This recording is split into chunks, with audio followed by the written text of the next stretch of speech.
about that article about penises and rockets in the Persian Gulf or something.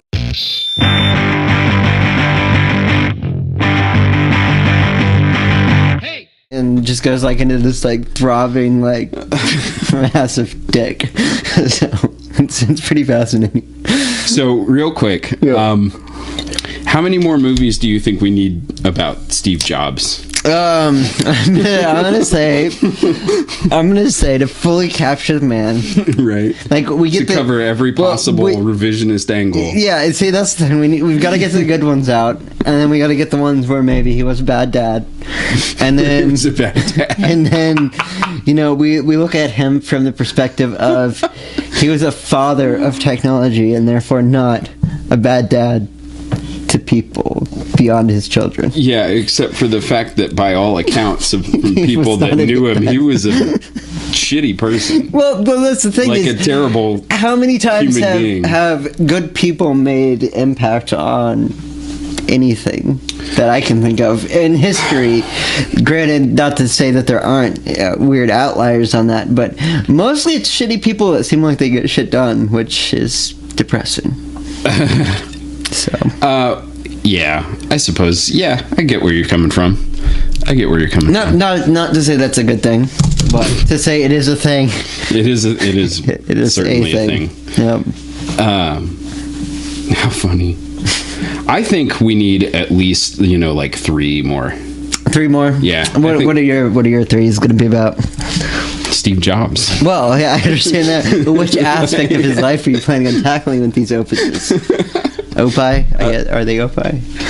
More than one? Probably no. Opus. Well, I heard somebody say Opie the other day. I can't remember who it was, but I was thinking maybe it was Opus C's. Opus C's, man. Right? It's probably right because there's this other thing that sounds like. Because, well, it would be an I, but there's C's on it. I don't know. Is it goose and gooses? Ganders. Goose and gooses. Oh, boy.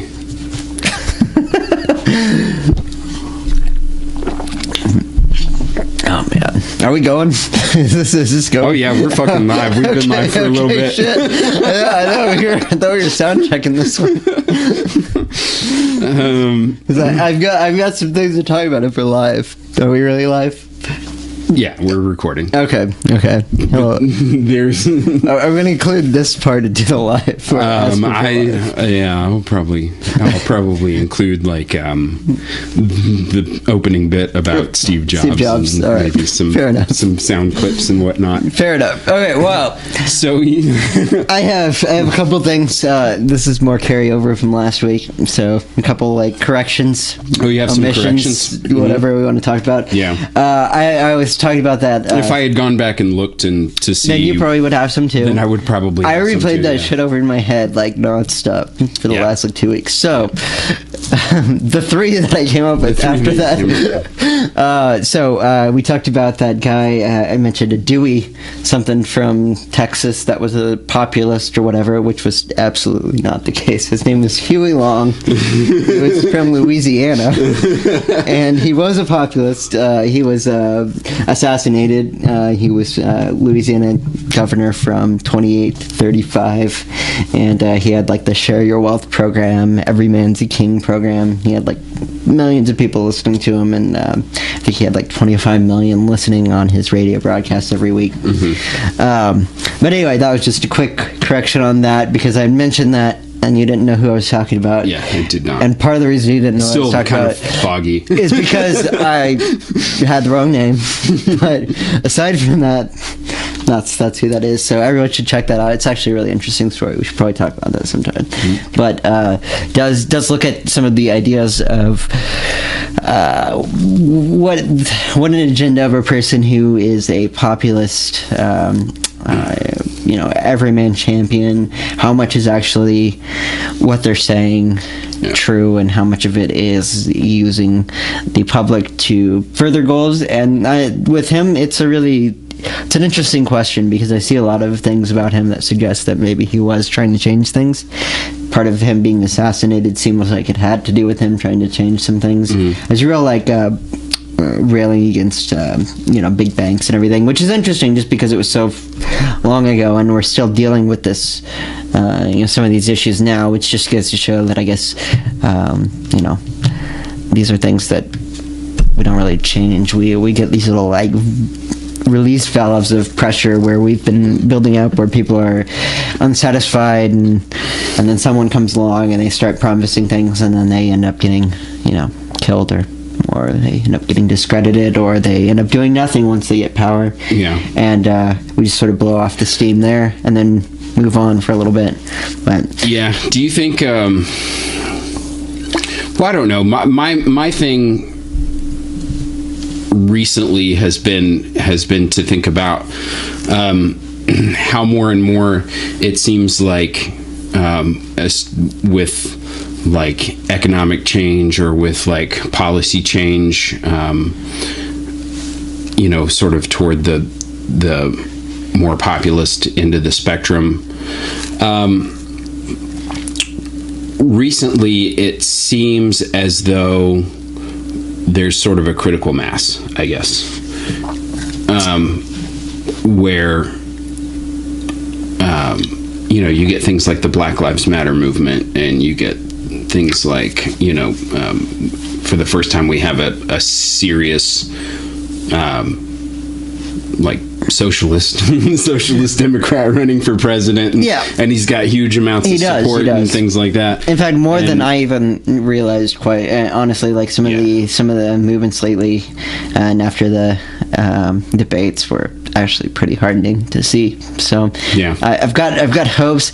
I think that you're maybe the difference is that we live in a technology-driven culture where these sorts of things are shared on a much quicker spectrum. Of course, we have a shorter attention span. You have a lot of people over a lot of greater distances that are able to communicate easily, I think that definitely lends itself to the critical mass idea. I think the one thing that makes me cautious on that is, and not to say that it's not here, and I would love for it to be here, and not to say that it won't ever come. I just through history there have been like on a smaller scale, because like I said, we don't have that sharing of technology and stuff. But you look at the Huey Long guy, you look at even as far back as talk about Rome again, the Gracchi brothers in Rome, that led to the downfall of the Roman Republic, mostly because they were that populist upswelling. They started poking holes in the system that benefited no one except for those in power, and it led to obviously one option, which is the kind of dictatorship of and to be fair, like I wouldn't even say that they were full on dictators in the early empire, but it's a thing that I see happening repeatedly, where there's a lot of people who are like, this is the moment, this is the time. It's interesting that we make a huge distinction between the end of the Roman Republic and the start of the Roman Empire. It is. Because effectively not a whole lot changed. There was you still had the Senate, and you there were you look at elections, and and see, here's the thing. The interesting thing on a lot of things that you could correlate to what's going on right now. Yes, we have elections too. Yeah, well, and that is the. There's like an argument that we are. But I digress. That's a little bit off topic. No, well, I think it's worth talking about a little bit, just because like there's that like kind of correlation between that people want to make between Rome and the United States. It's an easy one to make, especially in the Republican era of it. But one thing I want to like make slightly clear is we are not Rome. Rome had hundreds of years to fail.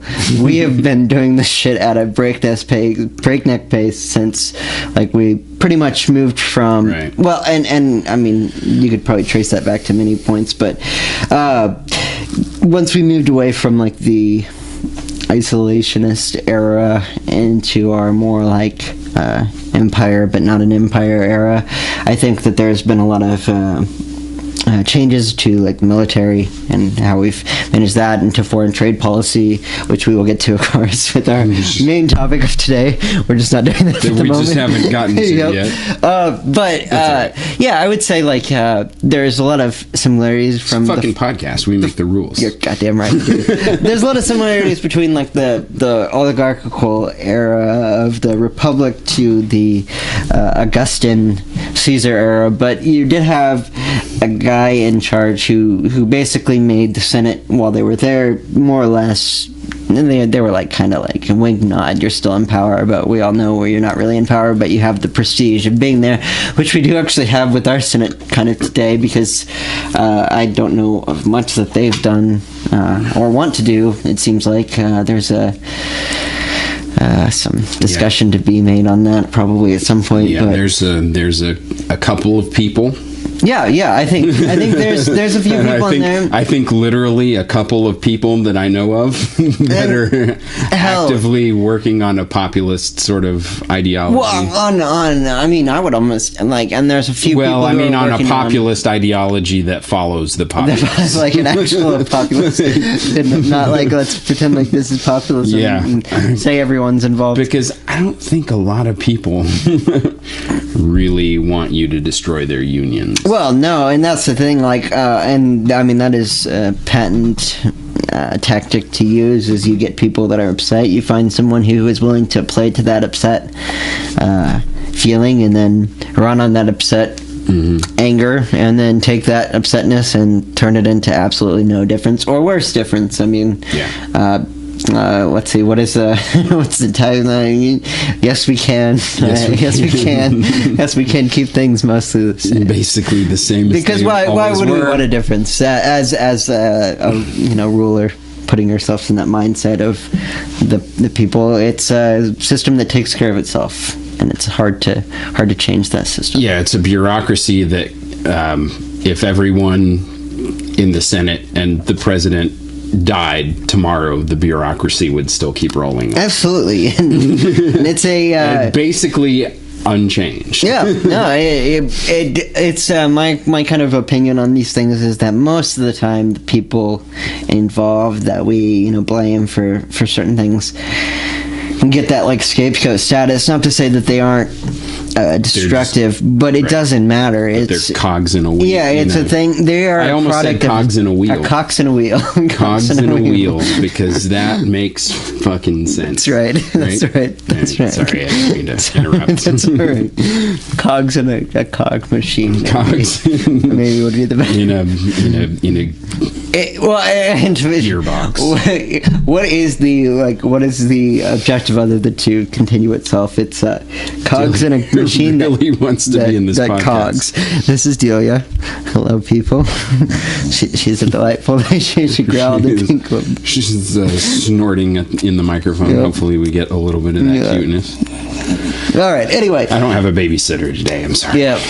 And we don't have the heart to walk her upstairs and hear barking throughout the whole podcast. So she's joining us. Yes. and approves. She really enjoys. She really likes politics, though. Yeah. To be fair. Yeah, she's pretty much been around him the whole time. So, okay, so that was my big change corrector mission. I just wanted to talk about who that was. I think most of my insecurity about the last podcast on gun control were things like where I started talking about police training and things of that nature, where gun training a lot of times was done on and I named some arbitrarily short period of time, and I don't know what like the short period of time is. I'll tell you what, we will look into that, and we will. And this is by no means like I've heard it mentioned a couple of times. In a couple of different interviews. One was like an interview with Michael A. Wood, the guy former Baltimore cop. Yeah. That's been speaking out against, speaking out about all sorts of stuff. I think maybe like on the Joe Rogan podcast or something like that. He was talking about. That sounds actually kind of interesting. I don't have to. He was talking about the training and things of that nature, and how like for them there was no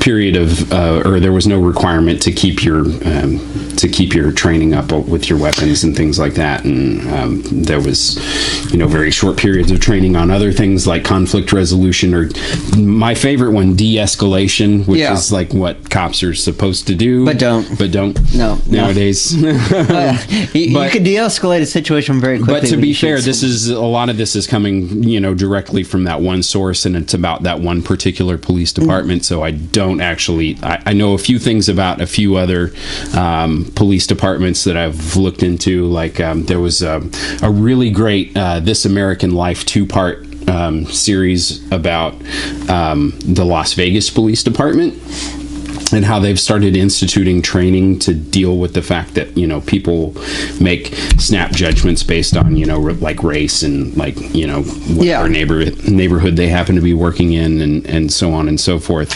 And it's really worth a listen. You should definitely check that out if you get a chance. So they present sort of a view of the alternate side of the issue. So, I don't want to seem like I'm demonizing police officers across the board. I think even on that, hopefully we said this, it is a very difficult job, and it is one that I don't know that I feel like we would probably do worse at, whether it's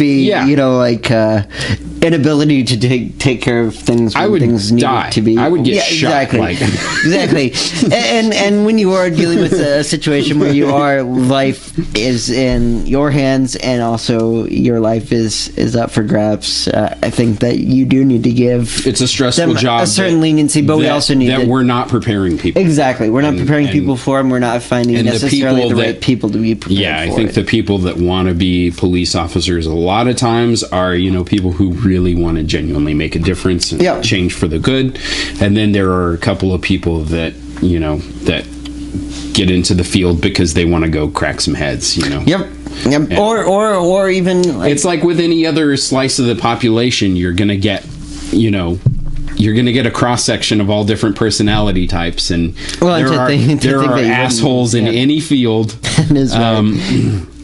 But like one of the things that I really wanted to try to emphasize was that my perspective is that with policing, I think a lot of it has to do with a lot of the problems we're running into have to do with like the training, and they also have or the lack thereof, as the case may be,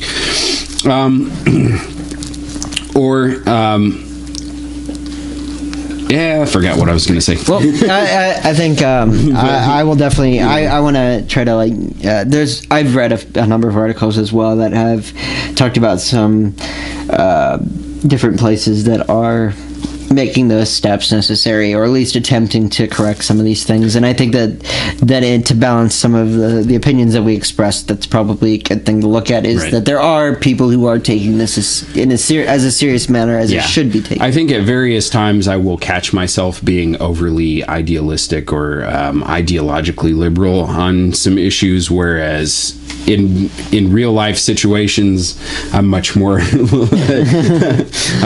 open to new information. But when I start on a diatribe, sometimes you lose yourself just a little. Which we appreciate you guys hanging around for. Yeah. So we will try to make these kind of corrections when we come on them, and we will incorporate new information into our discussions. And of course, once the podcasts start going live, you guys can feel free to tell us how full of shit we really are. Please do. And we'll be happy to address that. Yep, please do.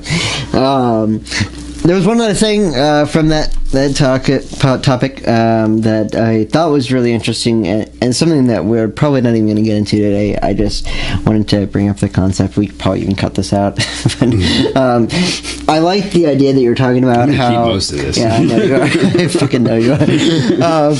I liked some of the idea that you were talking about with how you had gone through your experience of owning a gun, and how that put you on a plane of where you were looking for problems to solve with that gun. And we were kind of talking about how the ease of access does lead to that. And I actually saw a interesting parallel recently, just with the fact that we do have like this massive military now that does massively and go out and try to change things, and made me just make that connection there, like, because we have the military and because we have that gun, are we looking for reasons to use it? And I think that we are. I think that that's a whole other podcast that would be interesting to talk about, and the difference between our military now and our military back when we didn't actually have much of a military. Yeah, we didn't have a military unless we needed a military, which is, I mean, do we need a military? We probably need some military force, but the military that we have, talking about some of the economic spending of military, and listening to some of the Republican debates about, how we've cut these drastic things and we've really cost our military, and how it's falling behind, but I cannot see that as a valid argument. No, yeah, the hole in that argument is that at no point, I mean, because we talk about, where's the money for this program going to come from? Where's the money for this going to come from? No one in the history of, at least in my lifetime, has ever gone, where's the money going to come from for this next war? Where's the I think the only time I've seen that is the military when you talk budget about, body armor, since World War II has done nothing but go up. Absolutely.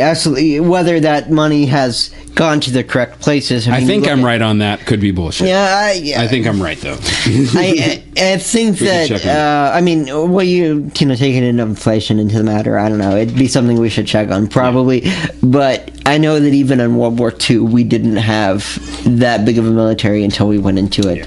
And the trend is always up. Yeah. Let me put it in stock market terms. The trend is always up. I will go with that. So I think it's worth a discussion at some point. Just the difference between now and then, what the military was originally intended for this country, what the Constitution allowed, what the people who, flawed as they are, the founding fathers, what they had in mind for a military, what most of us had in mind for a military up till a certain point, and when that changed, and kind of, what it has led us into now, which I think all of these pieces work together. They all feed each other, they all shake each other's hands, they all keep each other upright, and I definitely think that the military is part of that cog. But just kind of was an interesting thought I had, was that if you have something that big and that vast and that needing to be justified for the funding, do you start looking around for reasons to use it? And I think that we have. Yeah, that's a really interesting point. Yeah, and you start looking for reasons to use it.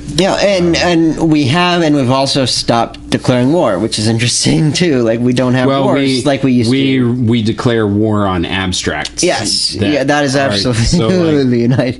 Now this one actually. Is that actually a war? Yeah, this one actually is Gore Vidal, who said declaring a war on terror is like declaring a war on dandruff. Yeah, it's an abstract. It's not a real thing. Well, and the other thing that this all led me down to, my little rabbit hole before we even picked this topic, or after we picked this topic that we're going to be talking about at some point in this podcast. I'm sitting here chewing my fingers on the podcast. You cut that out. You just cut you out. You just put a bell black spot up there. Anyway, what is terrorism? What has it been used for in the past? Because terrorism is not a new ideal. It's most often actually called something different, because the people that win with terrorism call it insurgency, or they call it, we still look at insurgency. We still call it insurgency. It's a bad thing.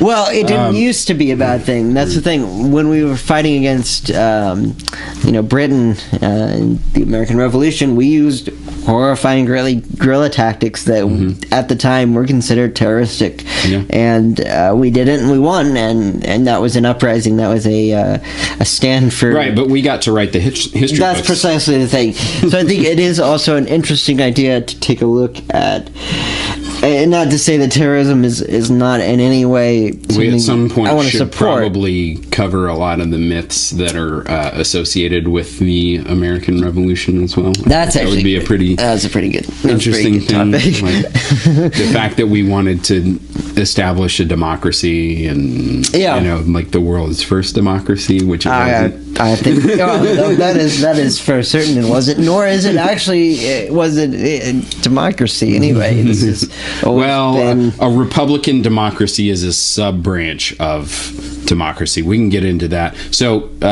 pop quiz: how many times is the word democracy mentioned in the Constitution? 0 times. 0 times. 0 goddamn times, people. That's right. I actually didn't know that. Nice. Or I guessed by what he asked in his inflection. So, it was one of those two. And he was really anxious to say it because there was literally no consequence for being wrong. The consequences on my soul. We should maybe up the stakes on some of the trivia. Oh man, that's kind of a good idea. I don't even make know it what. really mean something. I don't know what. Can we retroactively up the stakes for the one that got right? Is that possible? No. All right. Nice try. That was you got your first trivia wrong, Kevin. Like, that was my trivia question. Upping the stakes, I think, is probably going to turn out to be a relatively meaningless term. Okay. All right. So, like war on abstracts, this will also be exactly. It's like the war on terror. Yeah. And anyway, before we get all into that whole thing, just something preview for the future. Yeah. But it is something I think would be interesting to talk about. We both have, don't hurt innocents in war. I think we both can agree on that. I think we both can agree that we do hurt innocents in war. Basically, as war itself is pretty much. Did you see the new leaked documents about? I've heard that. Are you talking about like the drone? Yeah, stuff? the drone program. I did see some of that. I didn't get to peruse it all. As much as 90% of the targets that we've hit were not the intended targets. Yep. Well, they were. They kind of look like them, right? Which is kind of interesting because we've sort of known that for a while. Right? I think so. I think there's been the instant that we started talking about signature strikes, where people were tracking cell phone signals that they determined were like associated with terrorism because of like metadata or whatever. And we were like, I think a lot of people that I listen to, respect, and things of that nature. So do with this information what you will. Were like, this is a phenomenally bad idea. Yeah, well, here's the thing I think that is interesting is with that everyone knows about it. I think we all know that our bombing strikes are they're discriminate and comparative to like carpet bombing a city. So like they aren't that. That's true. So that's something. And I think we all understand they are discriminate compared to leveling 50% of Dresden. Yes, that is so go on us. Laser guided indeed. Whereas, instead of thousands of hundreds of collateral damage, which is we try to round down everything divided by it's 10. Dozens now instead of thousands. Exactly, which is something. Which war in of itself can lead to like economic hardships that cause hundreds of thousands to starve to death. And when you do these sanctions against countries that are like we have in the past, I know that there was some studies on Iraq and stuff like that before we even went to war there. We were causing hundreds of thousands of deaths of them by just starving them out because the people in power weren't starving. The people in power are never starving no matter how bad the sanctions get. And that's the problem with imposing sanctions on a dictatorial system. Exactly. It does not work. The only thing that you can really do with imposing sanctions on a dictatorial system is make sure that your sanctions are, affect the person that's in power. And when they do, then they work. So, like, for instance, we can talk a little bit about Iran. when we seized, hundreds of millions or billions of dollars or whatever of money that was basically supposed to belong to the ruling class in Iran or whatever. This is when the Republicans talk about, well, I say the Republicans, but when people critical of the Iran deal say that we gave Iran, hundreds of billions of dollars or hundreds of millions. Yeah. I should really get that fact straight, but this will be corrected next episode. Yeah, we'll talk about that later. I'm gonna make a note. Get facts straight. When they say that we've given them hundreds of millions of dollars or whatever just for free or whatever, no, it was their money. We took it and we used that as leverage to put pressure on the Iranian ruling class or whatever, and that is part of what put pressure on Iran to. Well, that was probably all of what put pressure on Iran to get into the nuclear talks with us. Which is a practical means of using your economic and your trade embargoes and things like that to put pressure on people. That is a good way of doing that, as well as it can be done. I can't specify how much, by the way. It's like hundreds of billions, probably. Yeah, I think it was a lot. It was basically we were stopping a significant flow of oil money going into Iran. It might have actually been hundreds of billions. I was just joking, but could have been 1 billion. Probably was 1 billion. So anyway, yeah, that's. I think we all understand that, these strikes definitely are not as discriminate as we would like them to be. But I think what's interesting about those sorts of leaks isn't so much, and it's not that I think we really don't believe that the government knows about these things. It's that plausible deniability that they've always had, and I actually have an interesting thing to talk about with that. Okay. I don't know if we should go into that yet. Okay, we'll come back to it whenever you're ready. But it's the idea that it is an acknowledged fact among the leadership that it is given a seal of approval where it's like, yep, we know, and we're going for it anyway. Of course we know that they know. But this is like because the documents that were leaked, showing the lack of success with the drone program they were CIA documents. Mm-hmm. So I mean, it's like there's no plausible deniability. Exactly. Period. It takes away that ability of a right. But that's a case specific. Yeah. I think you were making a more general point, and mine was a little bit more case specific. But no, I think that's. Yeah, I don't even know where we were going with that. But it's on point wherever the fuck it was going. It's easy to lose track. It was. But I do think that's the difference there, is that there's something that we all know happens, and we all know that they know happens, but then to make that into an official policy is where you get into the weird, where you get that outrage that we should probably be feeling anyway. Yeah. I'm going to make a statement that I think we're going to completely leave hanging. Okay. Because we probably need to move on to the actual topic of today's. That's what I'm kind of thinking. That's why I didn't get into the other thing. But I'm gonna say that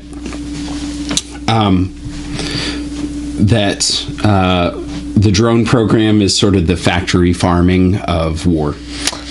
All right. So left there. So just go ahead, go crazy with that shit, and try to figure out where we're gonna take it later. That's right. Because it could be fucking anywhere. It's probably one place, but you don't know where it is, so it's anywhere. You don't know, but I'd like to hear speculation. All right. I would like to hear speculation. Okay. So the reason our raison d'etre for this week, the TPP. Yeah. So should I tell my interesting story about the TPP, how I heard about the TPP. I would love to hear your interesting story. I think I told you about this a little bit, but would you fucking play along? Yeah, I mean, I don't think you've ever heard this interesting story. It's interesting. How have I not told you this? Great story for you. Not that we've been planning this for weeks. No, that's madness. Can you not tell that we've not planned this at all? Anyway, okay, so I was working at this place. Leave that nameless. Leave the person involved nameless as well. He was as a friend that I had at work. He's fascinatingly intelligent. Can we call him Wooming? Wooming, yeah, I think Wooming is probably the best name for him. Fascinatingly intelligent guy, but uses that intelligence in some interesting ways that I probably wouldn't go along with. We've had this thing kind of going on for a while where he'll tell me about these random things that he finds interesting, which happen to be a lot of these, a lot of shit this guy finds interesting. It is, and I mean, like, the amount of intellect it requires and like the connections that he makes is absolutely fascinating. But he'll look into like linguistics and try to figure out how this word leads to that word, which all means one thing, which is some overarching conspiracy. A linguistic version of like numerology or something. Yeah, something along those lines. And it's absolutely fascinating to listen to because it's not that he's wrong. It's always 23. It is always 23. I don't know why you ever thought it was anything else. But listening to him go on and on about these little like phrases that come up in history is just one of my favorite things in the world. I love doing it, and I love trying to like poke holes in his theories and stuff, and then he tries to readjust his theories. So I assume he's not talking about like turns of phrase or like figures of speech. Some of them are figures of speech that he'll decode into ways that like a word from an ancient word meant bringer of light, which meant Lucifer, which meant something like that. And it's like this fascinating like way of like connecting everything to like some benign aspect of modern culture that has some sinister meaning, that has some sort of conspiracy to it. So it's a fascinating guy, but I love him. All props to him. He's a very intelligent dude. Yeah. It's just I don't understand where he gets his mindset sometimes. But so anyway, he shared with me this link while we were at work, and he told me, you've got to listen to this. This is the modern like downfall. This is the new world order. This is all these things.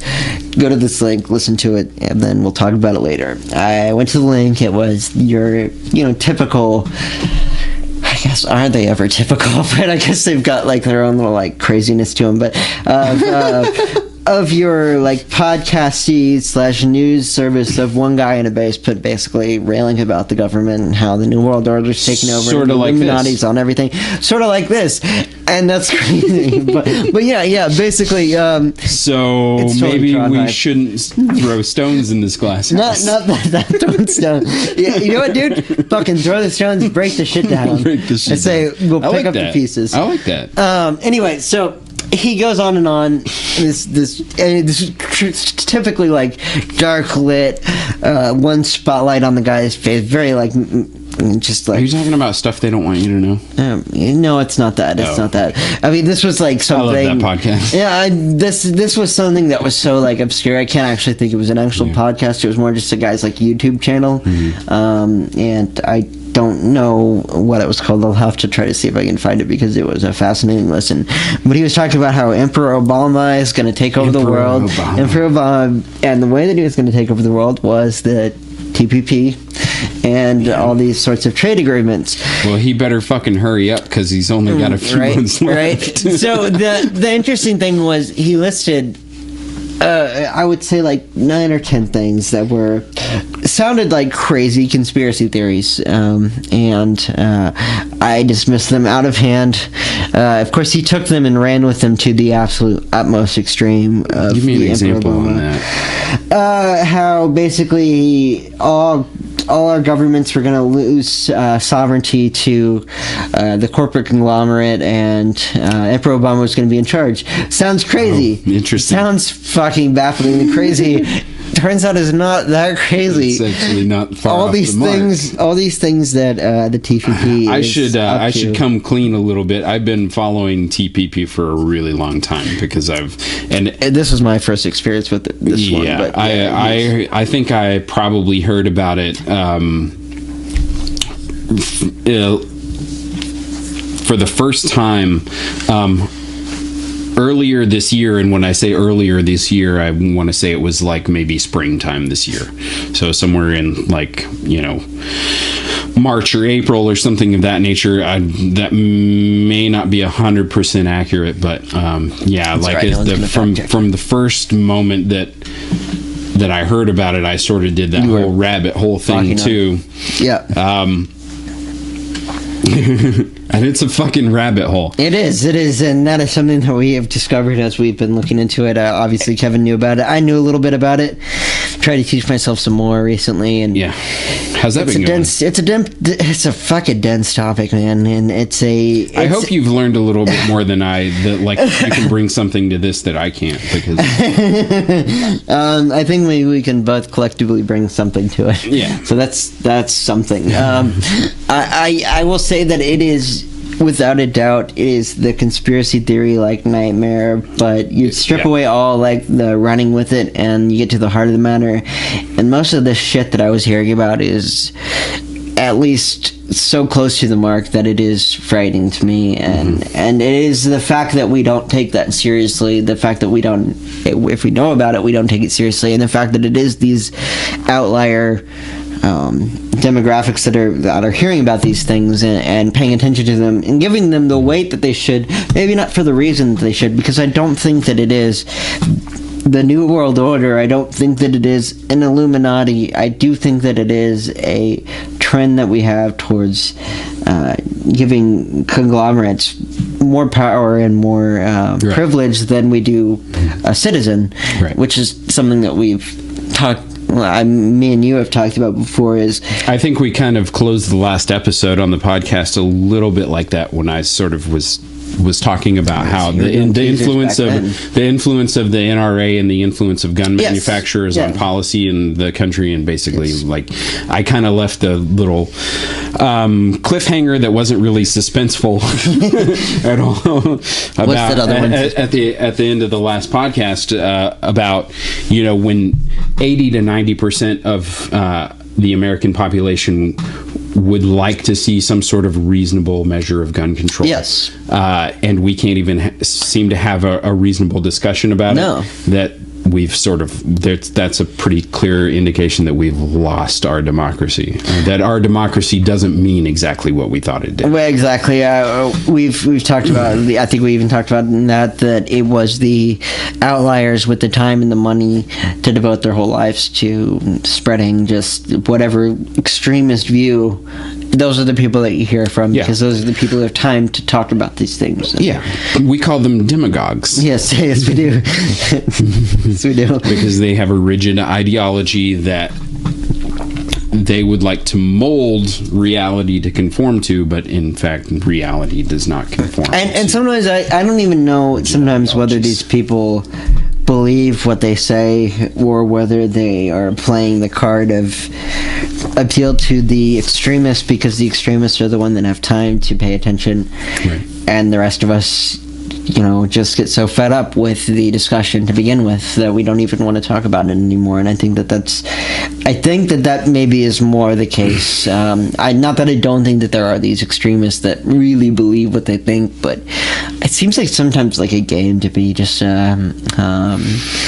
make a lot of noise. A Game of Thrones. Yeah, something along that line. It's gonna. I don't know why something else. I'm sorry. I apologize. That's right. I didn't mean to do that. But yes, to some extent, yes, it's a game to play. It's for a game public. for power. Yeah. And I mean, not a game for power, a game to keep power, because I don't think that it's gaining anything for anyone I think it's keeping everything for those that have it already. It's not a matter of like some guy on the left is going to make a lot of fuss, or some guy on the right is going to make a lot of fuss. Remember your Jedi training. All those who have power are afraid to lose it. That is dead on, man. And oddly enough, George Lucas, crazy fucker that he is, has a few things to say. So, not that I don't love Star Wars. But he has a few things to say in the most obvious way possible. There you go. Yep. And some... Oh, man, that dude is fascinating to me, honestly. It sounds like you may be privy to some information that I don't have, so we're going to save that for another... We're going to talk about that sometime afterwards. Right. But, yeah, I heard a little bit about his private early life, and it's just an interesting story. But interesting. I can't wait. It's more interesting than he has made himself. Like, he has a more interesting backstory than he would seem like he should have, for based on what he is. Well, I think at the moment he's sort of become a paragon of like.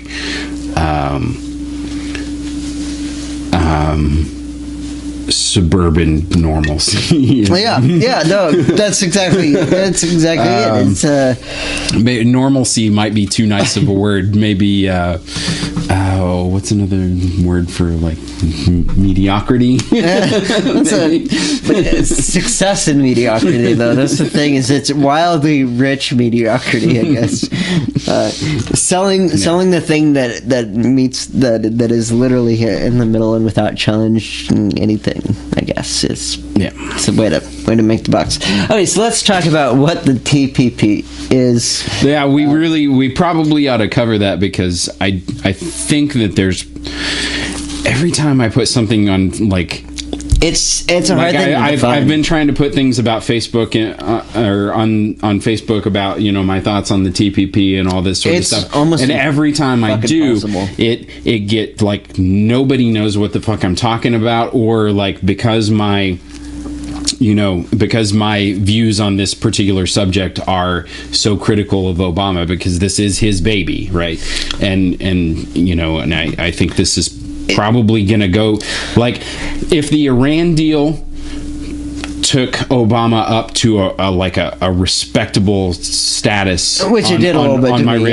It did. I was like, man, that's finally let's fucking awesome. Talk to these people who exactly. There's or it was like, finally some reasonable policy, right? Yeah. Yes.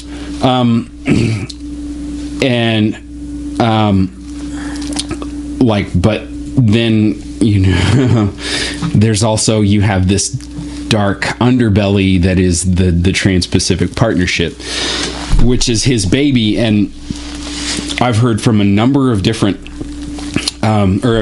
quotes, not directly, but I've heard quotes from a number of different politicians, senators, House representatives, and things of that, Congress people, that basically there has been no issue that Obama has pushed for as hard as he's been pushing for TPP. So he's been lobbying for this, and he's been like, I mean, people, there's Congress people out there saying that, you can't get through, like, a reasonable amount of time without somebody from bringing it up to them as lobbying for it, basically. So I would say that while this is Obama's baby, I also don't know, like, I feel like if it wasn't Obama, I feel like there would be someone else pushing for it, because I don't think that this is a completely unique thing. I think it's a furthering of a policy that has been building in the past. I think that having Obama as the champion of it, especially in his latter years, where he kind of has that ability to just say fuck it and do what he wants. But let's be clear, he's been working on it for a long time. Yes, and so I think that he is certainly probably integral to this specific iteration of it. I do think that this is a trend that we've seen with other trade agreements in the past. It's a furthering of some of the same ideals, and then taking it into a whole other realm, which is just mind-boggling that it has even trade agreement as the overarching thing to it. Right. It's like some of the things that this deals with is baffling to me. I don't understand like how you could include some of these things into the same bill and then pass it whole. And that is part of the danger, is that it has to be passed or failed. Basically, it's fast tracked. So let's talk about what the ideals of it are. What's the purpose of it, I guess. So the Trans-Pacific Partnership is what TPP stands for, which I don't know if we've mentioned that yet. I think we said might have TPP. Mentioned it in passing, but the Trans-Pacific Partnership is a trade agreement that we're working on with 50 something other nations, I think. I think I had it. But it's supposed to be basically our grand plan to control trade with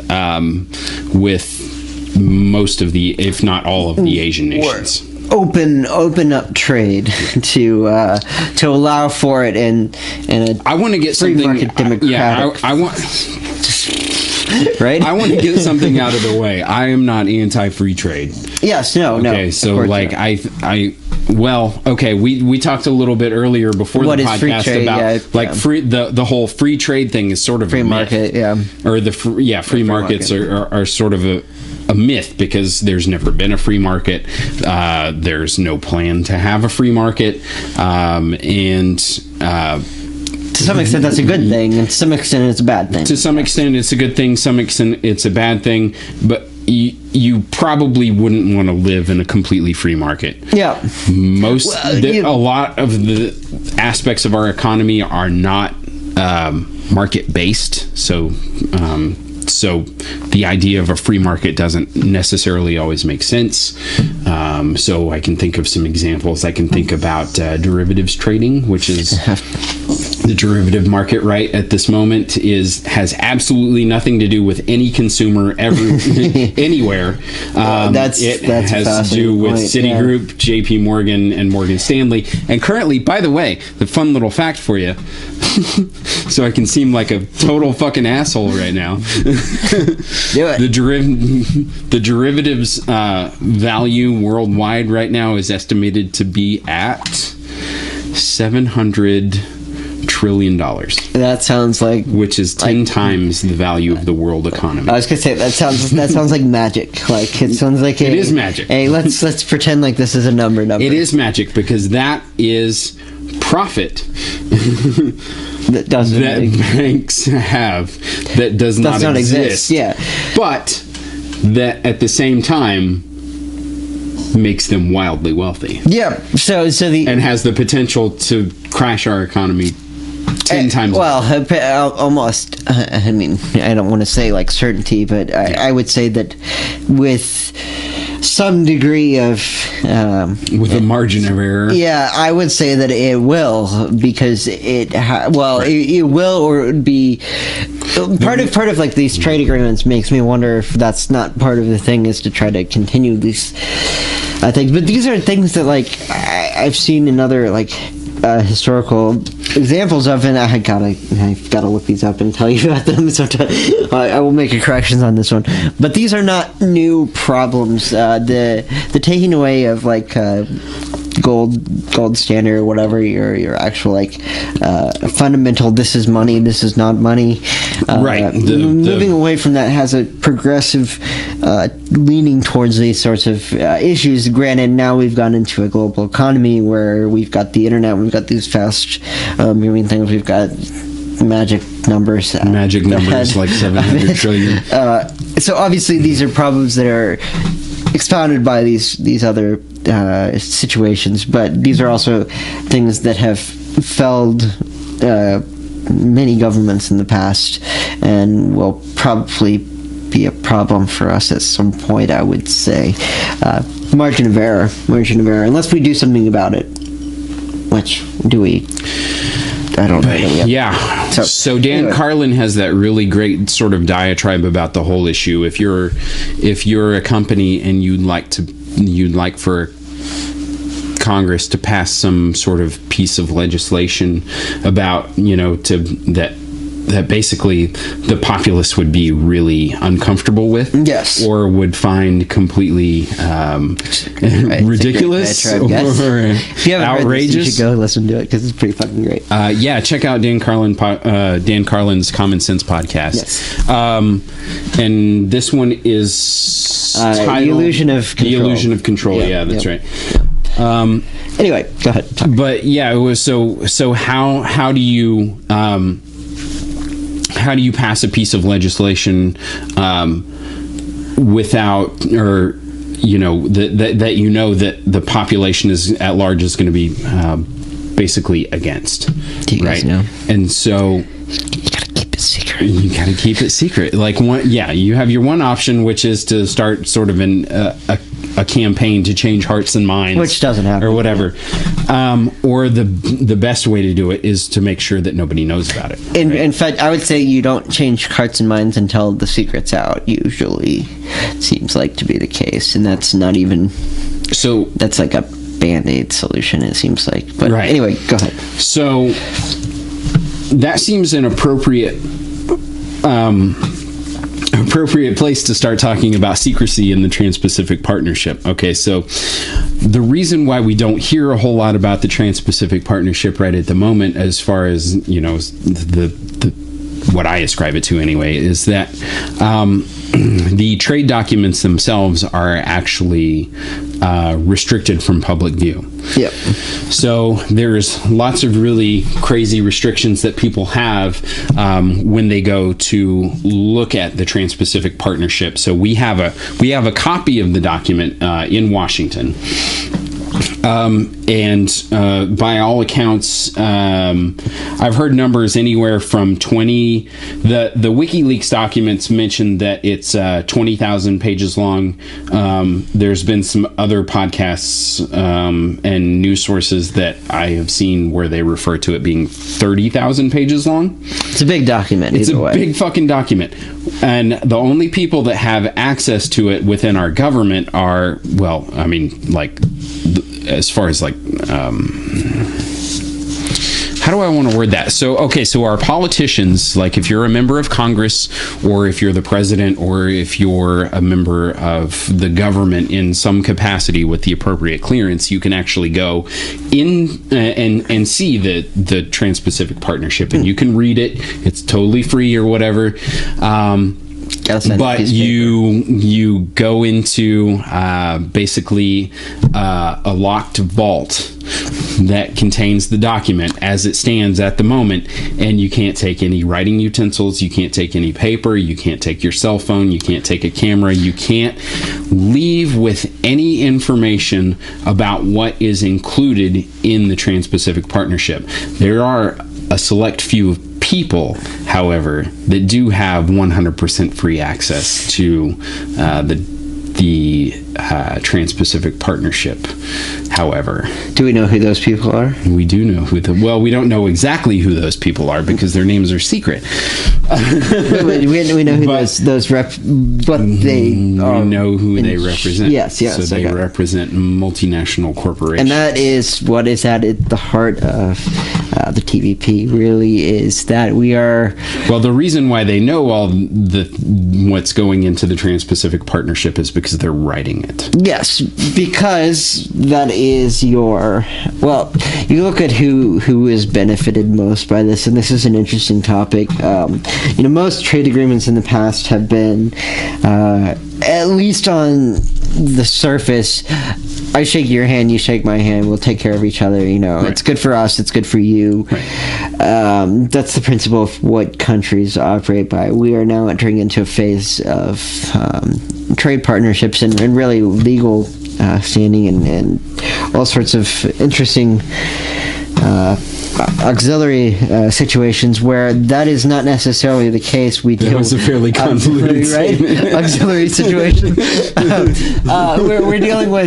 We're dealing with not just what I'm trying to say is that these are things that are not just related to trade. These are things related to intellectual properties, which is something that I really want to get into as far as like medical things. I was reading some interesting articles about the Doctors Without Borders and Oxfam that were talking about how this impacts them. Oh, good. I haven't heard anything about this, but it's pretty interesting stuff. So the idea is that these are not. Who is benefiting from this is not necessarily the one country and another country. It is a conglomerate of countries, but more importantly, it is a conglomerate of business interests that are not related to countries whatsoever. In fact, the idea that we allow countries into politics is an interesting one, and one that I think there's been a lot of, you mean corporations critiques. into politics? Yeah, is that what I said? You said countries. I meant corporations. Excuse me, guys. The fact that we allow them into politics is an interesting one. We have rulings where we view money as a form of free speech, where we viewed corporations as giving the rights of people, but now we're giving them the rights beyond people, where we're allowing them to have impact into these multinational trade agreements where they are the driving force behind, and we'll get into some of those sovereignty issues as well. I think it's a big one, and I don't know. Yeah, so seriously, Alex Jones, you should really fucking be covering this. that is because this is the fucking New World Order. Yeah, well, it's not even a New World Order without a big conspiracy in the backing of it. I think it's more just I think it is a big conspiracy. It's just not a sexy conspiracy. Well, it's not maybe the aliens aren't coming, and it's not like a 5,000-year-old secret society. Did you hear how we found those alien artifacts in the world or whatever in the universe that we think might be alien structures? Oh, anyway. the Dyson sphere. Yeah, the Dyson sphere. That's what it is. Yeah, okay. We're going to talk about that. Yeah, at some point. All right, but anyway, so until those aliens come, which I have a name for them, but we'll get into that later. Anyway, it's not a... Well, and this is the thing, is I think that we've had this perception of the secret government, the Illuminati, these things like that, and I don't really think that applies anymore. I think it's more a matter of business interests that are looking out for each other, looking out for themselves, and not looking out for the consumer. If there was an Illuminati, they went broke a long time ago. And that's the thing, is these aren't...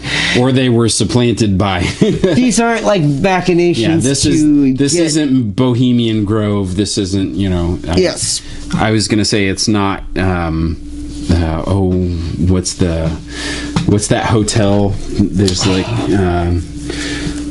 oh, god damn it, I should know this because I've secret confession, I love conspiracy theories. I love them too. For the most part, and I was watching Ancient Aliens earlier today on Netflix because that show is like a college course in logical fallacy, and it's such a helpful tool to watch it with a skeptical mind and try to spot not only the bullshit but the different types of bullshit. Yep. Okay, because then they run the fucking gamut. But that's my personal guilty pleasure, is that I love to watch people talking about. I love to watch a show that has run for something like 9 seasons, basically off the principle of taking every religious document in the world and replacing the word God with aliens. That goddamn Mythbusters is getting canceled, and I know. Are they on. still trucking? God damn it! I'm sure they are. I'm sure they are. Season break, baby. But that's okay. I mean, I think that, and I haven't heard anything. I've seen some tweets from Adam Savage on the Mythbusters thing, and he seems like he's like, he seems like they were involved in the decision that it's kind of time. Yeah. God damn it, though. It's like the one reason to watch Discovery Channel. As far as I'm aware of. Yeah, the Discovery Channel used to be awesome. Yeah, it did. I'm talking about this from, when the Discovery Channel started in the early 90s. Yeah. No, I remember... And my family still had enough money for cable at that point in time. Basically, before history went downhill, and then Discovery said, hey, that's working out pretty good. Let's do that. It seems like the departure of Discovery. Because... I mean, like, this has been coming for a while, I think, because, well, and let me preface this by saying, I don't think that Mythbusters is getting canceled because of a lack of viewership, because I think that their popularity within, like, the Comic-Con set and, like, the maker set of people is just, it's huge. It's been the cash cow, let's be honest, of the Discovery Channel. I would think so. It's basically, the Discovery Channel has been riding on Adam Savage, Jamie Hyneman's shoulders for the past how many fucking years. Since it became the last good show that they really had going on. Yeah. But yeah, no, like, I think that Discovery has, like, some ghost hunting shows now, probably. Yeah, probably. And, like, probably. They probably do. And, that's like the same. You know, Survivor Man isn't still running. Yeah, I don't think it is it? I don't think so. You know, they got a car one, and they got one where they buy things from do they have units, sold storage units. Storage Wars or something like that? Storage Wars, Hunters, those searchers, things are all fake. Yeah, they are. Yes, they are. They're absolutely. Yeah, if you guys want to. If you ever want to, this is not an important enough topic to cover here. But if you've ever found yourself captivated by one of those things where people go and bid on empty boxes in, like, storage facilities of people who are dead. Same with Stars. Yeah. Yeah, Pawn Stars is also fake. But just Google that information. Those are totally fabricated. They're completely scripted. There's absolutely nothing real about any of those shows ever. And the same with, you know, Dance Moms, Honey Boo Boo. I don't give a shit. Like, that shit is all fucking fake. And those people that buy those houses and then they flip them or whatever, or the people that are out looking for these super rich houses in, like, so you want to buy an island or whatever the fuck, that's all fake. Those people don't have any money. They're just there to talk about, like, to show you that there are people out there that presumably buy islands. It could happen. I'm sorry, I'm done. There's a corporation in the TPP that could buy an island. Maybe. There is trying to bring it back, guys. I'm sorry about that. I'm sorry. So let's reel this. I'm lamenting the Discovery Channel, the fall of the Discovery Channel. It's worth a topic on its own. It really is. Fucking Mythbusters, man. I'm crushed. Okay, so just a quick, like, overview recap, I guess, maybe. TPP is a partnership among trade countries, and primarily in Asia. It is primarily secret, and it is something that we wanted to talk about was I guess, do you want to go into the sovereignty of the issue of corporations? Do you have? Yeah, well, one of the I suppose I should come clean about my own personal. I'm going to call it a bias, but it's my own personal theory about what's. So those of you out there that are like, well, why is, you know, Obama, who is presumably, you know, a good guy? I think they're all presumably a good guy in their own mind. So, and like a lot of times, if you start talking about shit about, you know, people that, you know, that are beloved, people shut down and they stop listening to you. And so maybe I should have covered this a little while ago. But probably got to be talking about a lot of people that are beloved at some point of the show. So. The question is going to come up: why would we ever be doing something like this? Why would Obama be pushing for something like this that seems so clearly like a bad deal? And I think that the simple answer to that is to gain market dominance in Asia. This is a way for us to sort of hedge our bets against the up and coming Chinese monolith that is, you know, the Chinese economy. That's actually really interesting. I don't think I had really, like, followed it through into why this would be. I think I looked at some of that bothered me, like, the first day. Like, I looked at some of, like, the benefits that could come out of this, because there are benefits. There's just so many downsides to it that I think that the costs are way outweighing any of the benefits of like opening up certain markets and lowering trade restrictions, because they're already pretty low, especially with Europe. I don't know about all of the. I know Japan's going through some things with like. We don't currently have a whole lot of tariffs with regard to other nations, but there are a lot of other nations that have tariffs with regard to us. Okay, gotcha. And with regard to one another. So the purpose of a trade agreement is presumably to create a network of people who can trade with relative impunity. Which allows, business which is a good idea in theory. Well, it's not, the problem is that it's like with most bills and things like that, it's never just that. It's that and then... Yeah. The problem is that you have people that are making money gaming the system as it stands, who are manipulating the rules in their favor, basically. And that's essentially what we have here, but we have it on such a global scale that it's almost... It seems so conspiracy theory-ish. I feel like it's real. Well, it's hard to. I feel like it seems so conspiracy. Conspiracy. Jesus Christ! Say it for me. Conspiracy theory ish. And ish. I don't think I got the ish part right on there anyway, but that's all right. But it also, I don't know that it is like a. I feel like it's a few guys with some background, like, hey, I'll watch out for you, you watch out for me. Hey, I don't feel like it's a let's lead the world into the new like corporate statehood where everything is owned by everything. I'm not sure that they see that far. Maybe they do see that far, and maybe there are people planning for that. Maybe I'm not giving them enough credit. Maybe I should be. I feel like sometimes these things are.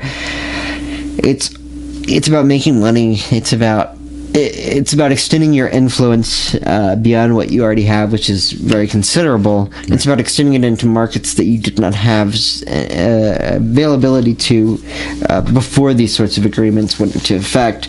And so I don't know that it's a like guy in like the back room. It's not a smoke-filled room. Yeah, it's not. It's not a thing like that. I feel like it's more just a like boys' club. Like, you know, we'll watch out for each other, or like, hey, I'm gonna make my money, you guys make your money, we won't get in each other's way.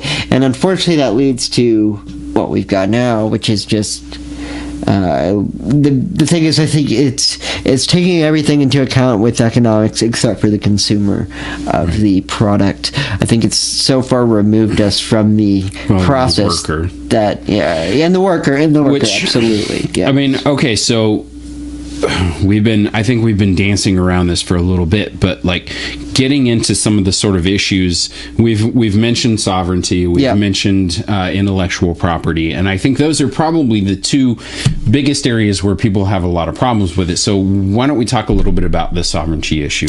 Okay. I know you tried to get me to do that several times, and I blatantly rejected your... We spun off. Maybe I should do the same now. No. I reject your reality and substitute mine. Okay, so what is the sovereignty issue, I guess, about it? Let's kind of try to break it down a little bit.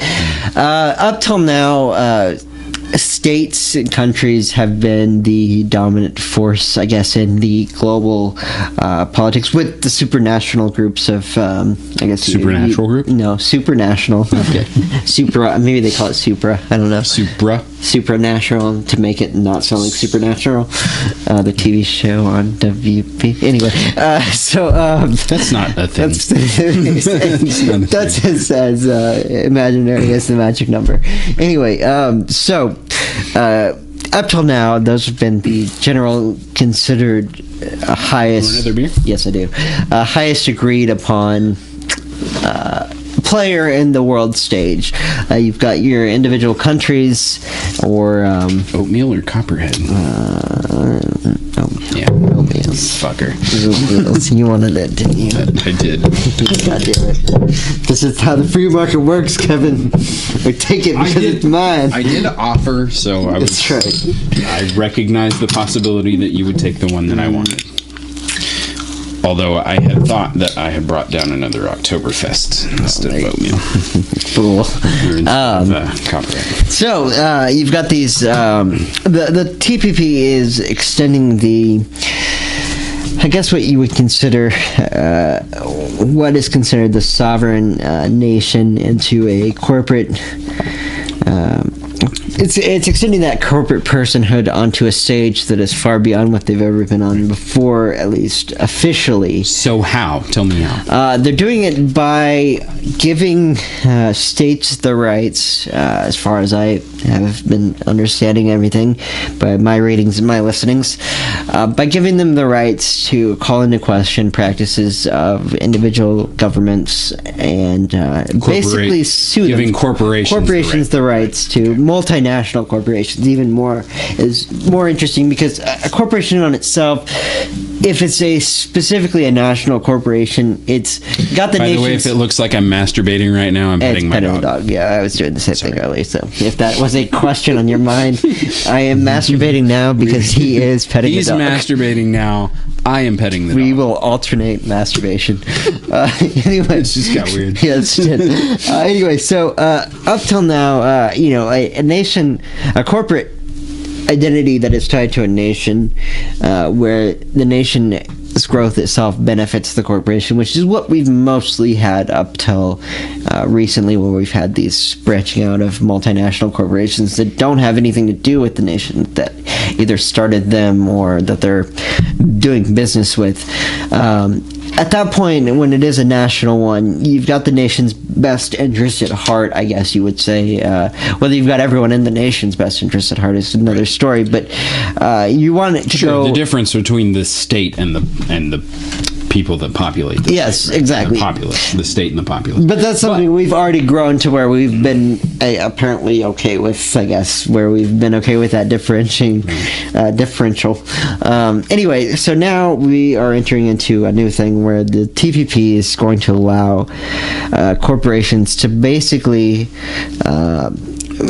anytime that individual government gets in the way of business venture of theirs that passes a law that potential does not, profits. that interferes with potential profits. Which is, by the way, I think is the language of the TPP is potential profits. Potential profits. Which, so, by the way, how fucking vague is that? Right. I mean, that's as vague as like extremely vague.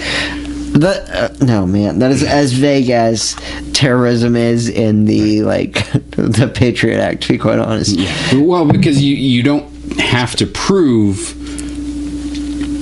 It's based on speculation. Yes. Right. It's based. Well, how can you prove the loss of profits in the future? Right. It's based on the assumption that had you been allowed to do this, you would have whatever benefited. But the real world impact of this is so. For example, let's say if we want to take a couple of examples, real quick, call into question, by the way, is code for sue basically your governments. I don't think we got to that, how they were going to be able to address these things. So right, do it by suing, basically. Yeah, so let's use an example to sort of make this a little bit more clear. So if under the TPP, if a multinational corporation okay, so let's use something sort of appropriate to the region. So we're in Kansas. There's a lot of oil coming from Kansas, right? So as it stands right now, a farmer might lease the oil rights for their land to an oil company so that they can drill on their property and extract the resources from that. Right. The oil company pays the farmer a little bit of money, and the oil company gets to process the crude and make all the profits off of that. And so it's sort of a win-win. Yeah. Right. Yeah. Ostensibly there are caveats, but we're not going to get into that right at the moment. So let's say that the oil company decides to start rather than complying with environmental regulations, which are designed to prevent that oil company from poisoning your well water with like mercury or some sort of strange and very toxic chemical. So if there are regulations in place that prevent the oil company from just dumping their waste into your well or into your groundwater system, right? That seems like a totally reasonable thing. But under the TPP, since there is an expectation that could cause a loss of profit, basically what it means is that if an environmental regulation costs a company money, then it could infringe upon their potential profits. And that company could, at that point, go to an international court of 3 people, and I can't remember who the 3 people are, but there's 3 people on this court, and not one of them is you or I, by the way.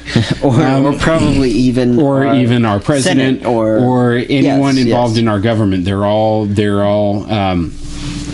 international trade lawyers. There's 2 of them that are trade lawyers, and then there's one other guy, and I vaguely remember this from something that I was reading months and months and months ago. But there's another guy, and we know his name. We just don't know. There's no information. No, what he does on the internet. It's like impossible to track him down. But anyway, so I want to say that Jen Briney on the Congressional Dish podcast goes into this pretty in depth, and she talks about the 3 people. Okay, basically, you get into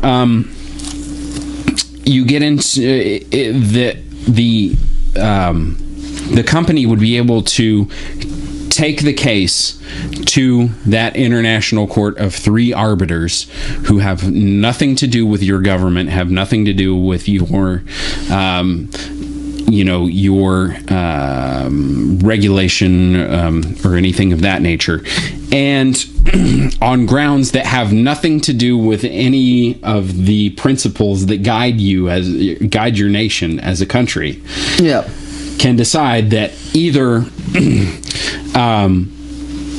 the regulations that you're imposing upon this person are illegal, and because they're costing this corporation money, right? And so either you have to repeal that particular piece of legislation, or your government is obligated to pay money to that corporation to make up for the loss, to compensate them for their theoretical loss, for their potential loss of profits, which is whose fucking magic number guess. It's a magic number. There's a lot of magic numbers this episode, but it is a frightening fucking concept. I mean, especially if you even care about your environment, which it seems like there's a growing number of people who do, who have been right. Well, okay, so even if you don't care about your environment, well, yeah, fair. The reason why I sort of use the farmer with his water well, okay, right? If that oil company wants to poison, if the company that owns the well on your property, because it has to be a multinational corporation, domestic corporations don't fall under, which is a whole other story, which is interesting because doesn't that make them basically fucking useless? I mean, if you're not a multinational corporation, you lose out on then you have to become part of the multinational or else corporation you can't compete in order to participate in the New World Order. Which is also another thing with these other companies, and I was reading something on the BBC about this, which is fucking hilarious, by the way. By the way, monopoly laws, okay? Yeah, right. So, for example, right? Sorry. If you think that monopolies are kind of bullshit, well, if you get in the way of profit, monopoly laws can be theoretically shown in some capacity to potentially prevent future profits. We put so much effort into breaking up monopolies in our country based on how damaging they were to the system. And by the way, there's a lot of shit going on with net neutrality in the UN right at the moment that are probably going to come into play here. Where there's people who are really trying to take over. She fucking agrees. She totally knows. Yeah. You're my fucking dog, right? Why do you always go to him? Because I'm more appealing as a person. It's all right. You're here, but I'm more appealing. You're Uncle Wag. But anyway, that is it's an interesting thing because if you don't get on board, then you get left behind. It seems like is the basic principle. The BBC article that I was reading, it was actually trying to show the benefit of what the TPP was, which I found. I read a New York Times article that was really similar, but they had to include caveats. Yeah, well, no, and they did. The article. To be fair, they gave that. And by the way, the Times is pretty good. Like, I talk a lot of shit about like the news media, right? Largely, I think print media still does a pretty good job of maintaining. They don't have the corporate, like, I mean, not that they don't have any corporate influence, but they don't have. They do, but they don't like attention. If Rachel Maddow talks about money in politics, people are going to see that and they're going to start talking about it. Yeah. If the New York Times writes an article about it, theoretically you already have to be sort of interested in money in politics. Yeah. to be activate your reading response. No, that is a good point. I mean, it's the fact that, I mean, I think they get away with more because no one pays attention to the 24-hour news cycle is sort of like the spoon-feeding arm of the media, right? So they're not going to feed you anything that's a little bit uncomfortable, right? But the New York Times is sort of based on the idea, or well, I say the New York Times specifically. It's a real New York Times fan over here. Not actually a huge print media. But print media, they have a different set of expectations, I think, with the people that are reading, because people that are reading are already invested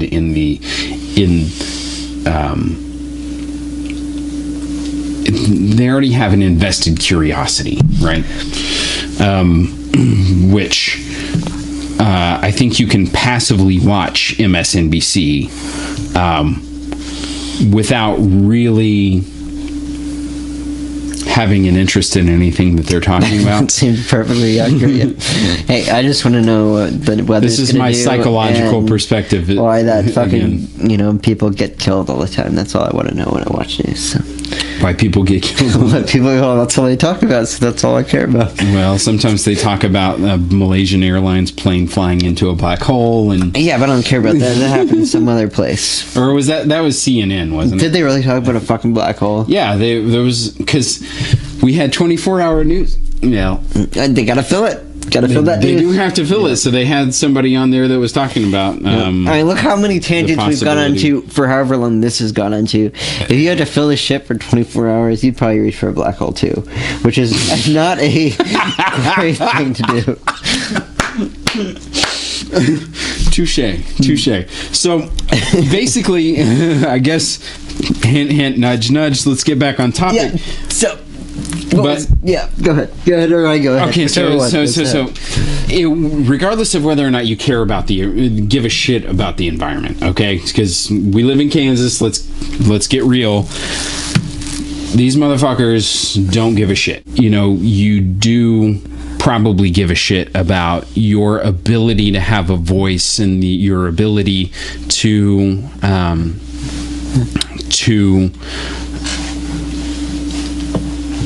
basically protect your family or your person from harm, based on the rights of, or as opposed to the rights of some sort of corporation to do whatever the fuck they want. Right? Yeah. You want to keep your ability to make your own means, to keep your ability to see to your family, to keep your ability to see to your future. Everyone wants that. Right. It's not even an issue, I don't think. Right. So. And the problem with the Trans-Pacific Partnership is that it sort of takes that ability away from people and puts it into the hands of multinational corporations. Yeah. Well, and to be fair, I don't know that we have that ability to begin with. We've lost some of that ability to our already corporate interests with just the way that our own government works, but that even takes the ability of the people that we elect to have a say. It's not even just do I have a say, it's do the people that represent me have a say. Right. And okay. Yeah, and I'll go with that. I think that and the case that we're making here is that with the TPP, the people that represent you absolutely don't have a say. And they don't even have a say about how it's passed, to be quite honest. They have that, what is it, the fast track allows it to not be amended. Right. So it either has to receive a yes or a no vote. Yep. And with something that... a yes or no vote on something you can't read unless you sign something. Right, something that in fact it's actually not going to become a matter of public record until 4 years after the TPP goes into effect, or after it's passed, whichever comes first. And so let's say theoretically that that the TPP passes next year. Okay, so in 2016, that means that it'll be 2020 before we even know what has been passed. So basically, I guess, ask yourself why that would even be a stipulation of the bill itself. Why would you not want that to be available to the general public? And I think the general consensus on that is that it is, just like with everything else, the longer something has been in effect, the harder it is to get repealed. Right. And the more that you don't know about it, the longer you don't know about it, the more these things become just de facto. This is how we handle things nowadays. Right. And so, like in 2020, once we finally find out what the contents of the TPP are, and again, that's a theoretical number, I mean, in 2020, if we find out at that point what is in the Trans-Pacific Partnership, at that point, it's basically going to be too late to really do anything about it. Right, because whatever it is you're also building on that thing. You're not just passing that one thing. You're building agreements on that thing. You're building precedent on that thing. And then by the time you know about it, all those things that came after that, in support of that, in offshoot of that, would have to be taken and examined as well if you wanted to repeal it, which is just almost impossible at that point, especially where the interests are being seen to by the people who are singing to them with this means to see to those interests, I guess. Who are gaming the system. Yes, yes. Exactly. And it's not being written by our governments. It's not being written by the governments of these other nations that we're entering into the agreements with. I mean, we have some sort of, at this point, our Congress people have some sort of tacit ability to sort of make arguments against the contents of the TPP. If they're allowed to know what it is. Yeah, and our elected representatives are allowed to know what it is. It's just that they can't take that information out. They can't divulge it, and so on and so forth. So it strikes me as hard to stir up opposition of a thing if no one knows about the thing. I mean, most of what, when they go for these bill renewals or bill passings and stuff, there's a lot of at least put out the face of going to the groundswell and trying to get its support built up for something, sort of a grassroots sort of effort. And I think one of the really glaring examples of sort of the idea that I'm trying to get at right at this moment, and maybe there's some people that are probably not going to give a shit about this example, but it's the Malaysian example. Okay, so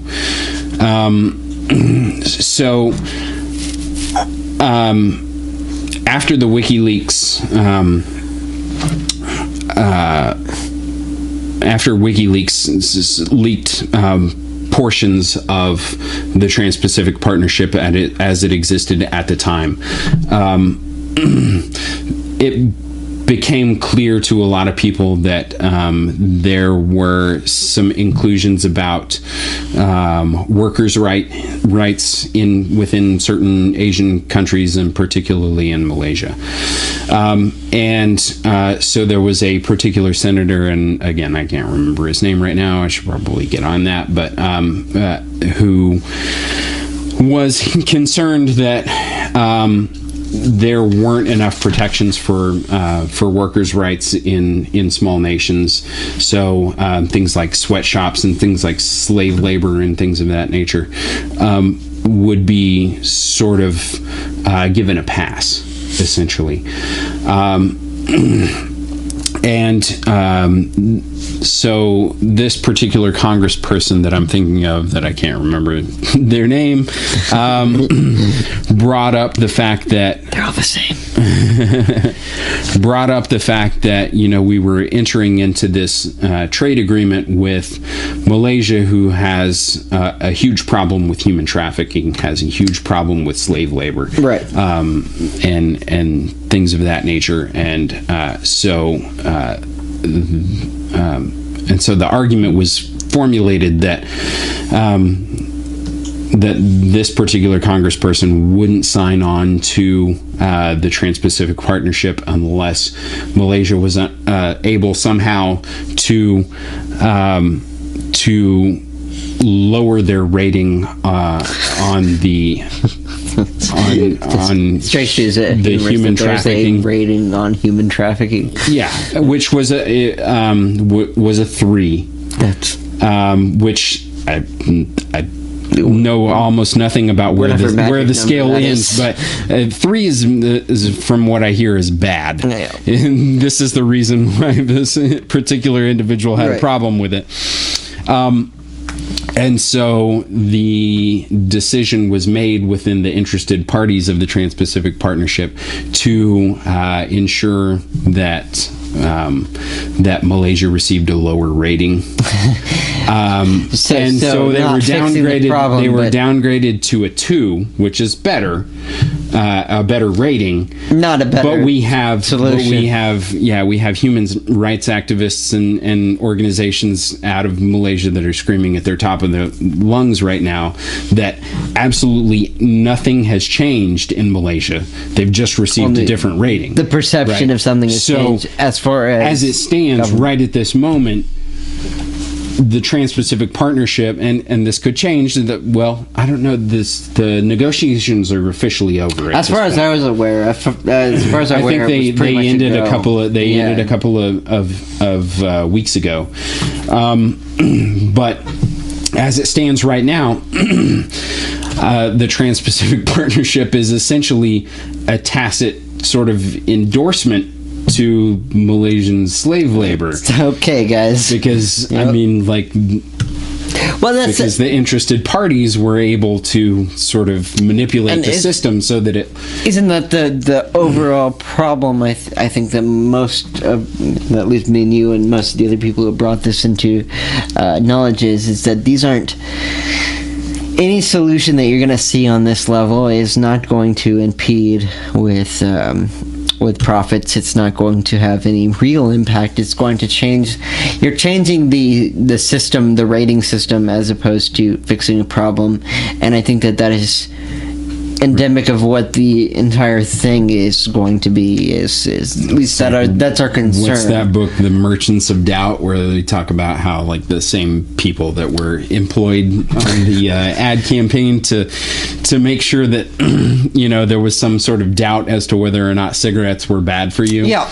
And those same people nowadays are working on climate change. Yeah. Not the same companies, not just the same sort of groups or whatever. It's actually the same individual people that are handling the PR campaign to try to cast this sort of doubt on whether or not climate change is a real thing. Which, by the way, climate change is fucking real. Yeah. Polar ice caps are melting. We're fucked. Yeah. I mean, guys, this whole topic may be a fucking moot point by the end of the century. But what we're dealing with right now is it's a drastic change, and I will say that, like I said, I think that this is a trend that was heading towards. I mean, it's that fucking ridiculous cyberpunk bullshit, like silly, like sci-fi dystopian world where the corporations are in control of the world. Yeah, and everyone's an employee. They made movies about this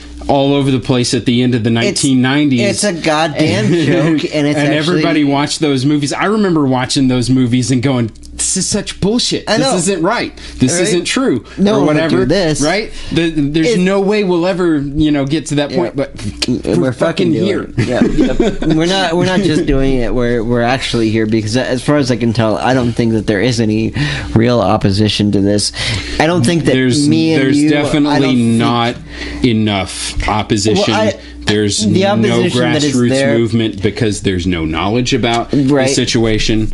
Right. I mean, we've spent all this time and we're talking about basically two issues. We've talked about the sovereignty issue. We'll get into the intellectual property issue here in just a second. But aside from that, nobody knows what's in these 30,000 pages. Exactly, because it's all fucking hidden. It's all secret, because if you knew about it, you would probably not. There's that famous well, I say famous to me because this was a big sort of turning point in my understanding of the Trans-Pacific Partnership, where you had people like Liz Warren, who was trying to talk to people about the Trans-Pacific Partnership, and so she was talking to a guy named Michael Froman, and he was like, well, we can't make these documents public because there would be such a public outcry against it or whatever, because the trade policies that we're proposing or whatever would be by their nature unpopular, right? And so Liz Warren is like one of the few people in Congress that I actually respect,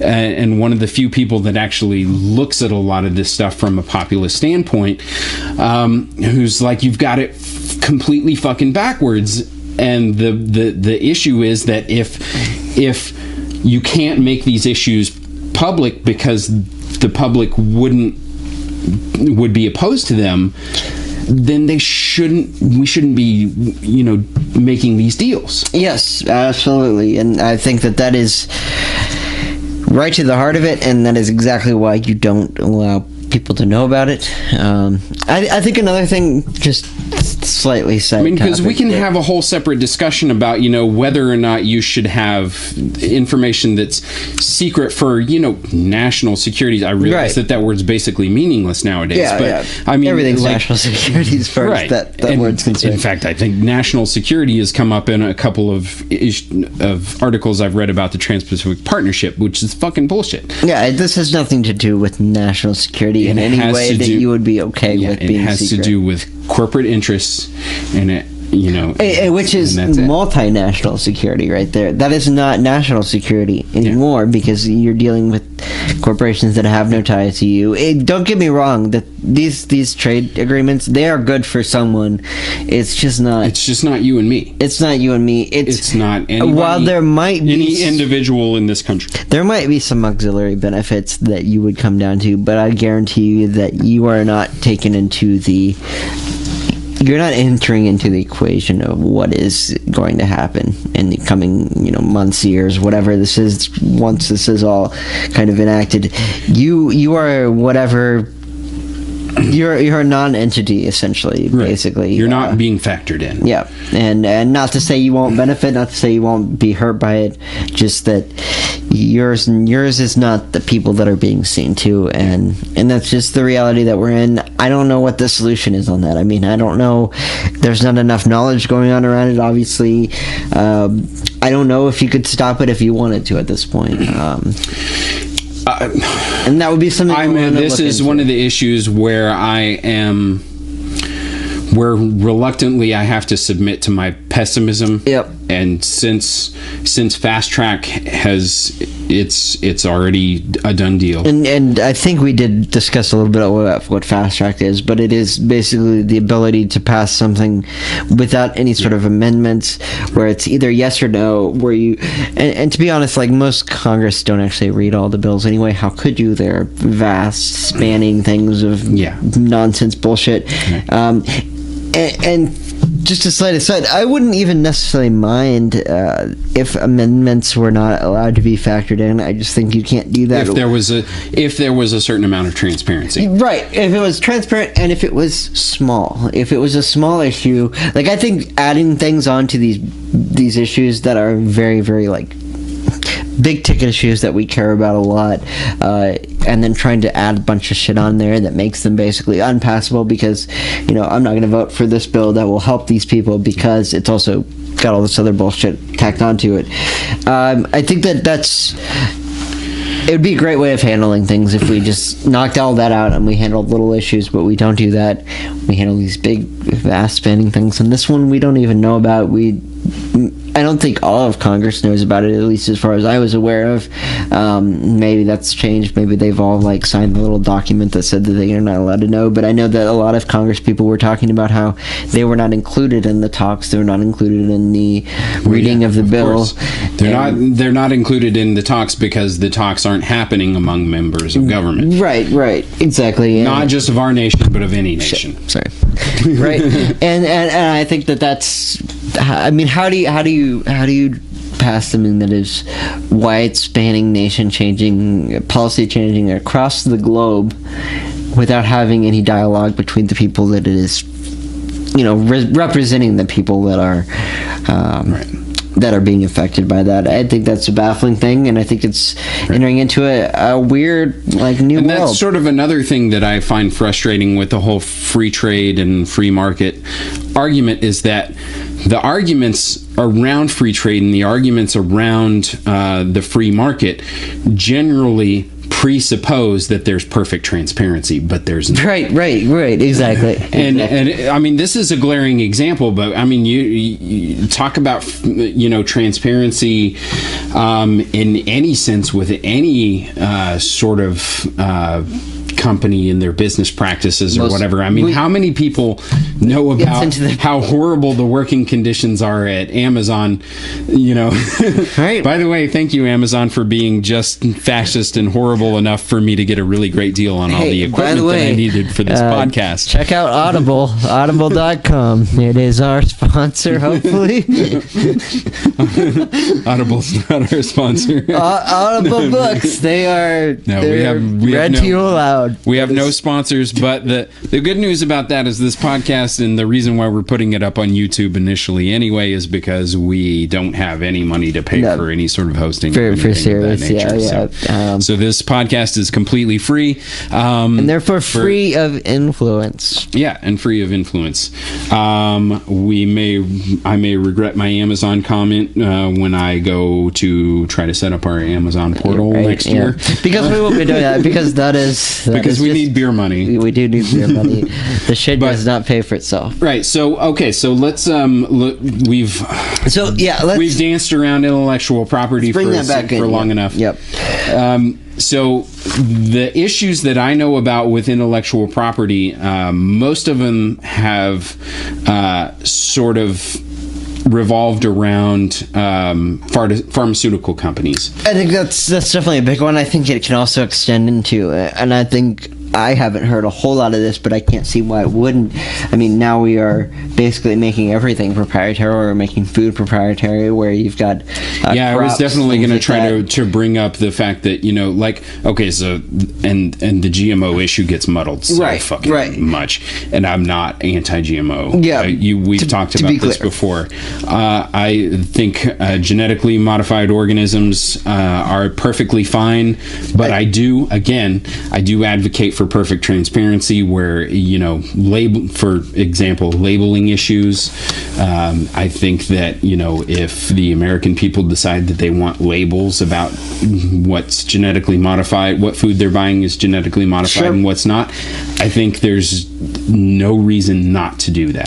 Definitely. And I mean, I will say now on the other side of that issue, like the golden rice issue, where we have genetically modified rice that's more nutritious and that could basically solve a lot of the problems with starvation in Africa and things like that, and we're trying to get golden rice to Africa, and then we have quote unquote liberal groups that are blocking the distribution of golden rice to people in Africa because they're anti-GMO. That's fucking wrong. That is absolute nonsense. I completely agree with you on that. I will say that the one problem that I have with the idea of GMO, I guess, would be that spreading around one genetic identical thing across the world. Monocropping is a really big big issue. It's nonsense.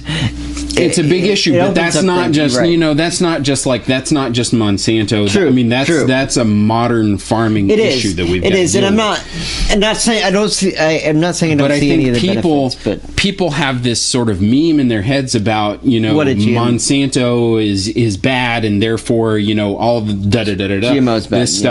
This stuff is wrong with genetically modified crops. Like they think that Monsanto is suing people for accidental transplantation of crops or whatever, and those court cases have come through, and as far as I can tell, and this appears to be totally legit, is that these people were actually storing crop. They were storing seed from their crops, and they were replanting it, which they've signed contracts which said that they wouldn't. Yeah. Now, are these contracts?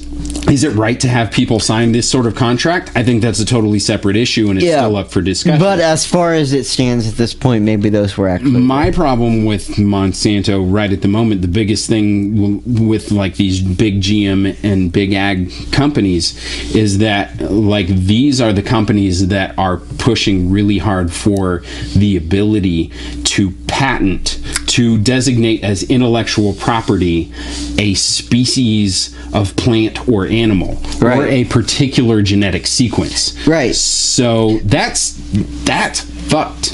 Well, like these are the real issues. These are the real reasons why you should be against Monsanto, and these are the real reasons why you should be against this industry. To be absolutely clear, we are still talking about the TPP, and that's how fucked up. No, you're right on going on this tangent, because that is how fucked up this bill, this agreement is. It's so fucking complicated, and it reaches into everything. It should not have anything to do with this. Right. It does have something to do with it, and that is baffling to me. That this has anything to do with a trade agreement between countries is unforeseen in any sort of like old way of thinking. No way would anyone see this coming. Right. And I think that is the danger with these kind of new things that are coming up, is no one ever saw these things coming. No one ever saw someone trying to patent a fucking life form. A life form, right. And that is just nonsense. Or a particular piece of a life form. Of genetic sequencing, which might be you. Because we share 70% of our DNA with every other organism on this planet. Right? So if they patent a particular piece of DNA that I already have, that I came into this world with, fuck! Yep. Oops. Right. Yeah. How dare your parents infringe upon this fucking that's a little bit of a hand wavy sort of statement, because they're probably not going to be patenting portions of human DNA, at least not currently. Yeah. Well, and that's the thing, is these are not things. Maybe these things don't come to fruition to our lifetime, but these are patterns that are emerging that I think are worth knowing about. I'll go further and I'll say that they're dangerous. They are dangerous. They're 100% dangerous because they remove the person out of life, out of the life of the world, the choices of the world. It's commoditizing absolutely everything. Yep, and that is... Which is Ayn Rand's dream and my fucking nightmare. Yeah, which is... And coincidentally, it's also Ayn Rand's nightmare, but she doesn't realize it because she's fucking retarded. So that... God, we're going to have to talk about something else with that at some point. But anyway, let's just get on to what... intellectual property. Intellectual property is... I was doing a little research on some of these medical properties and things like that. What that actually causes in our our modern problems that we've got right now, where we've got things like Doctors Without Borders and Oxfam. They released a statement basically wholesale against these trade agreements. They were talking about, if you don't know, Oxfam is an international coalition of a bunch of different companies, and maybe that's not a right way. Non-governmental organizations that are yes they are, which is also another dirty word for trying to get ambiguous reasons. Yeah, let's go with these people. Doctors Without Borders and Oxfam are people that are basically trying to get the medicine that we do have available to us and new medicine to places that desperately need them. Africa, for example. Africa's a big one. We recently saw that guy. I fucking can't remember his name because he's such a forgettable little prick. But the one that had basically changed the amount of money to pay for the HIV treatment, or one of the treatments that can be used for HIV. Shkreli. Yes. Martin Shkreli. Yeah, oh man, what a fucking sneaky little name. Apparently another company has come out in the last couple of weeks with oh my god, you can't believe with how a competitor. Yeah, that makes me so happy. What does bring me a little bit of concern is what happens when something like that happens towards one of these multinational corporations, and that interferes with their way of making profit. Does that all of a sudden no longer become an issue? We don't know. And there has been some talk about how the generic pill industry, or whatever, pharmaceutical industry, that is of great value to many, many people around the world, how that is endangered by this TPP. We don't know exactly how, which is kind of the fucked up thing. Yeah. But from what we have read about it, it is an issue where that might no longer be an available substance. But go ahead with it. Well, I was going to say there have been leaks within recent weeks about the intellectual property duration that pharmaceutical companies can enforce as per the TPP. And so what it sounds like is that most people are saying that it's somewhere between 5 and 8 years, which I take to mean that it's going to be 8 years. Yes. So that they can hold a monopoly on a particular product for 8 years before the patent becomes available. So just to be clear, that affects everyone in the United States too. This is not just a third world issue. What I was doing research on, actually, I mean, that obviously is focus on some of these like HIV-ridden countries, Ebola virus, like they're trying to come up with some treatments for recently. Basically, what they were saying was that it's going to turn every $100 spent on medication annually into $10,000 spent on medication annually. And so these things that we saw with that guy, I can't remember his name because he's such a forgettable fucking prick, as I already said. He's obviously, like, his persona is not that forgetable, it's just his name. Yeah, well, no, I want him to be a forgettable prick. I understand. I know where you're coming from. Yeah. I'm just trying to explain to the audience. So that guy, that one guy. Fucking guy.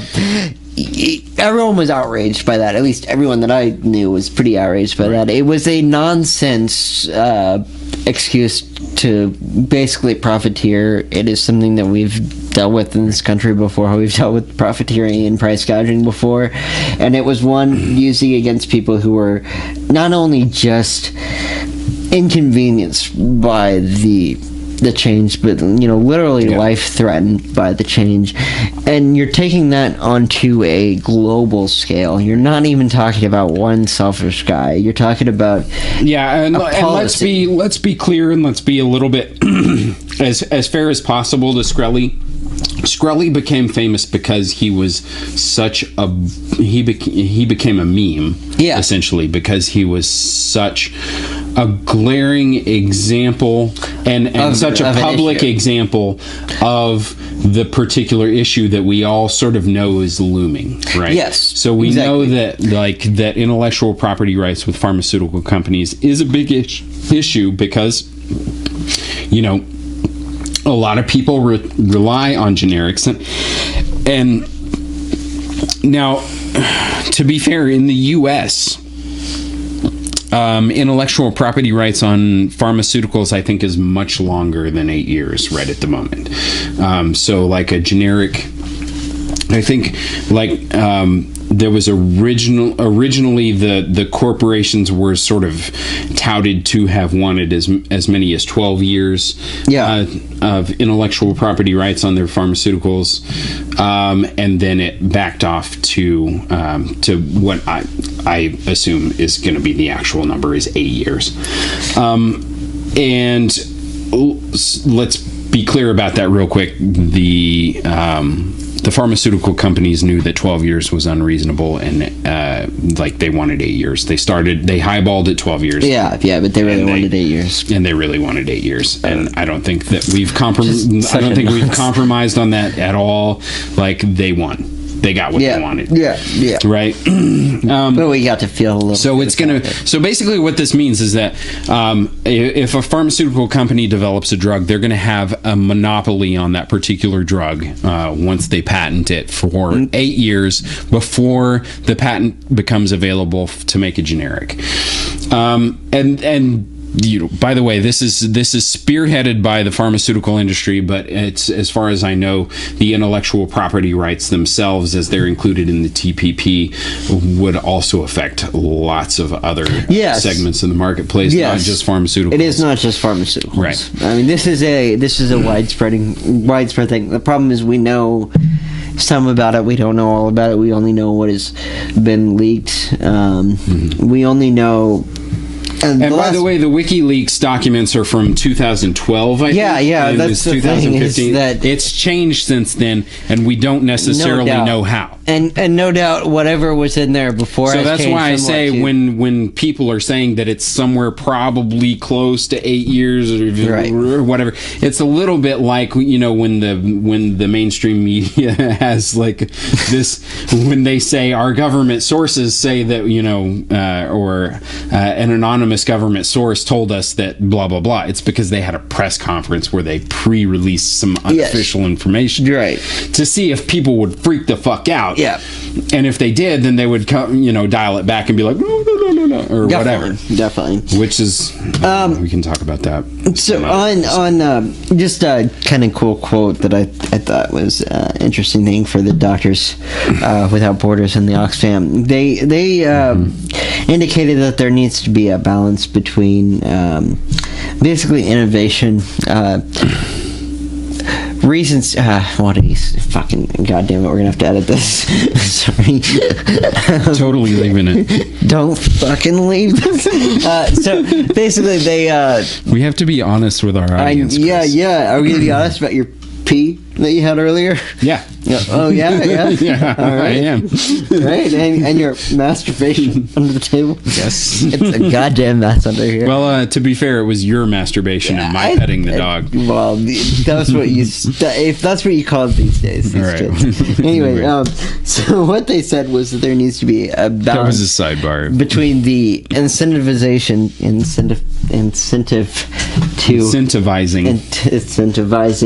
God damn it. It's okay. I have a pretty good vocabulary. Don't be intimidated. I actually have a pretty good vocabulary too. I have no ability to speak. It's the problem. I could type this shit, no doubt. You're kind of spazzy. Yeah, that is.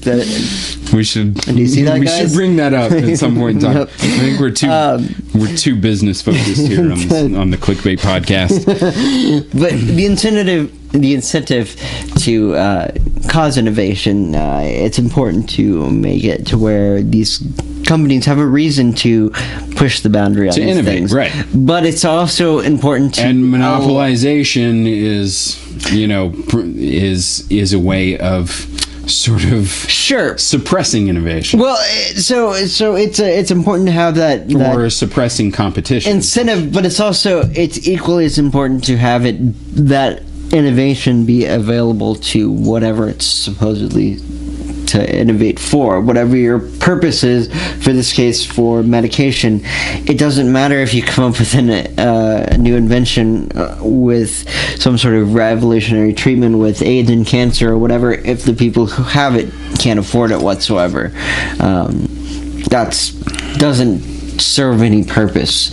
And I think that some of the the intellectual properties with this TPP bill start to cross that line where what are we innovating for if there's no person to get the benefit of that. It seems like a stagnation of the human race, the human ideal of we build on the past of others. If everyone owns the thing that you used to build on, we stand on the backs of others is the old saying.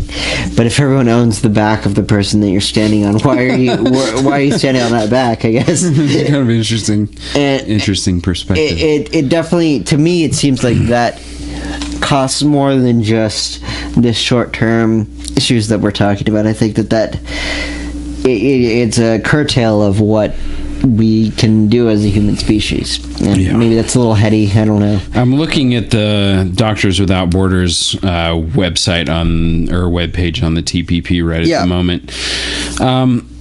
So many countries and treatment providers, including Doctors Without Borders, or MSF, which is their French initials, rely on affordable, quality generic medicines to treat life-threatening diseases. We need to keep prices low so our patients and our millions of others still waiting for treatment in the developing world can get the medicines they need. But right now, the U.S. government is advocating for trade terms with 11 other Pacific Rim nations that could restrict access to generic medicines and making life-saving treatments unaffordable for millions. Exactly. Which is, I mean, that's spot on. Yeah. I mean, groups like Doctors Without Borders, I think Doctors Without Borders is a great sort of example to use because they are sort of the most public humanitarian operation that really benefits from the generic drug market, right? And food market as well, as far as I'm aware of, the ability to purchase competitive food prices. I don't know exactly where all that the properties of food is going to lead, but I can't imagine it's going to make it easier to get cheaper food to where it needs to go. Yeah, like we were talking about earlier, this isn't just about pharmaceutical companies. This is also about, like, if you're one of those people that subscribes to the fact that to the idea that Monsanto is evil and that you should oppose everything that they do, or whatever. I mean, this is really going to open up their ability to sort of control markets for food specifically. I mean, day-to-day needs. Do we really need to go any further than food? I mean, if people are able to patent the genetic sequence of the food that you require to live, the only food that you're allowed to grow in that specific place is that genetic sequence because it interferes with fucking profits. Yeah. Where do you go from there? So if someone wants to pass a law in the United States that says that people have the right to buy seeds from whatever company they want to, as opposed to just buying it from Monsanto, well, if Monsanto decides that that's going to theoretically interfere with their potential profits, they can sue the United States government, and either the United States government has to concede that they can't enforce that law, or you and me, when we talk about the government having to pay a corporation, we're talking about us. The money that we put into our tax dollars has to pay these companies. And this has already happened. Or we borrow more money and become further in debt and then devalue everything. The reality of the situation is that both happens. Yes, exactly. It's because the more debt that we take on from other countries, that directly impacts our tax dollars. Yeah. Well, and even just the value of every tax dollar that they collect. So it's a heady fucking concept, but it's one that is worth knowing about, if only to prepare yourself for what's coming, because like we said, right. I don't know if there's a way out of this one. It seems pretty done deal. I don't think that we're gonna see, like, in the next year or something, that these massive, like, changes are gonna be, like, exploited. It's going to be slow. That's exactly right. I don't think that Monsanto's going to go crazy and just batshit it and, like, you know, we can do whatever the fuck we want all of a sudden. I think the problem is... But there are, like, okay, so we talk about how the TPP is sort of an expansion on the other trade agreements that we've seen before, so like NAFTA. And that's exactly, right? Yes, NAFTA. So NAFTA has had a lot of... In APEC too, in Europe and stuff. And NAFTA has had a lot of... basically has the same sort of provisions or whatever in the North American Free Trade Agreement, that we can't pass new laws that prevent people that are involved in this particular set of negotiations from maximizing their profits or whatever. So, for example, in Mexico, trucks don't have to meet the same emissions standards, That's right? delightful. Okay, so when they come into the U.S. bringing goods in from Mexico, they're like, we tried to pass legislation shortly after NAFTA was passed that controlled for emissions, right?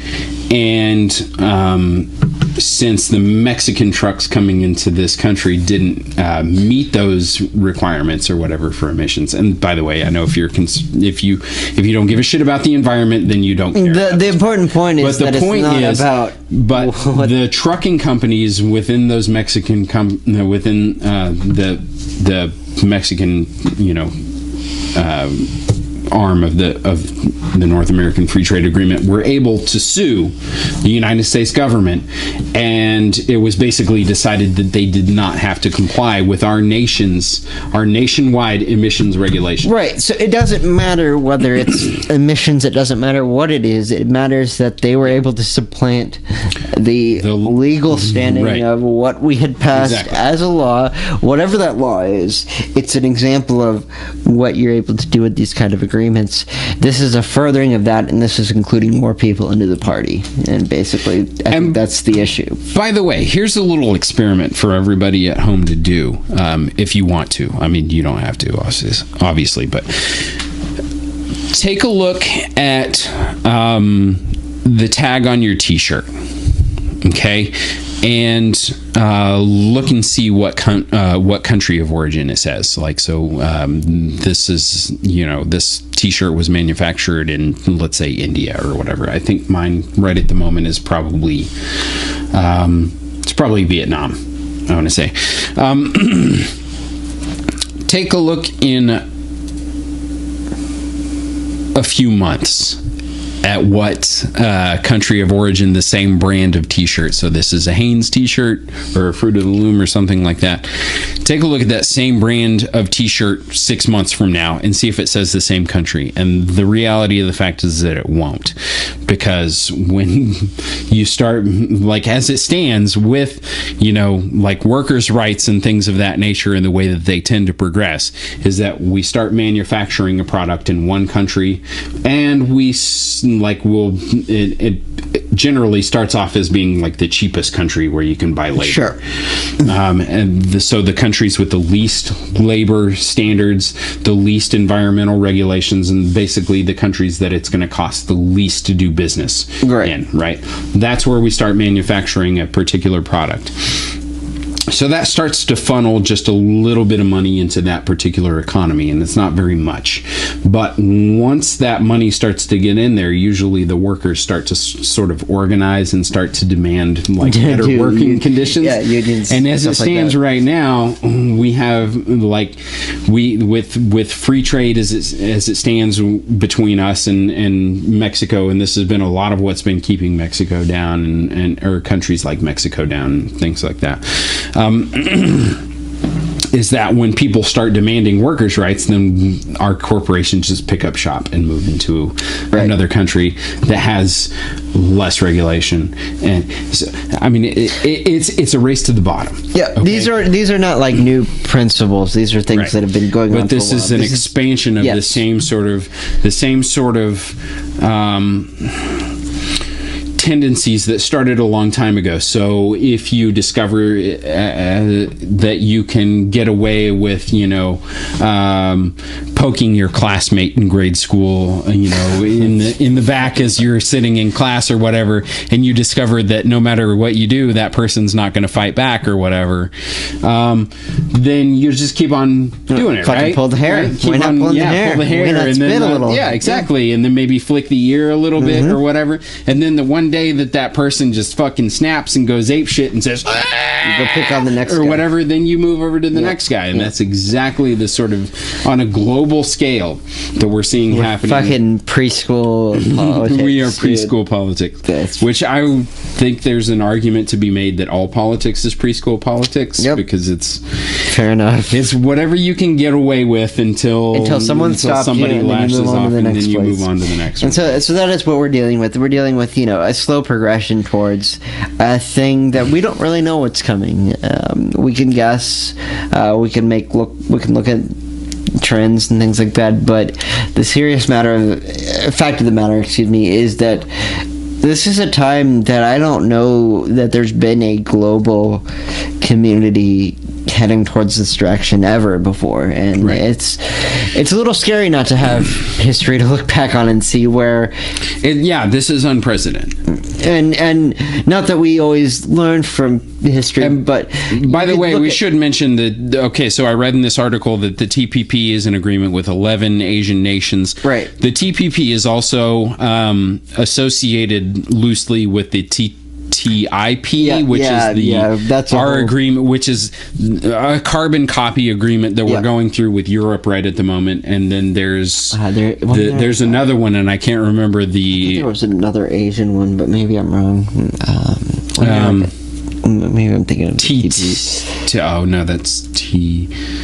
There's a lot of fucking acronyms. There's a lot of acronyms that are all very similar. Yeah, but I think with the European agreement, it is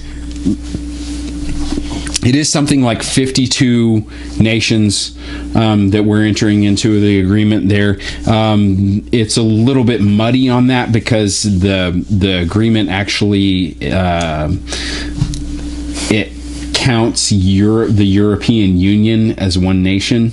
Yeah, that's a little and so, like, officially the numbers are like 23 nations or whatever, but really in reality, it's like 50 some nations.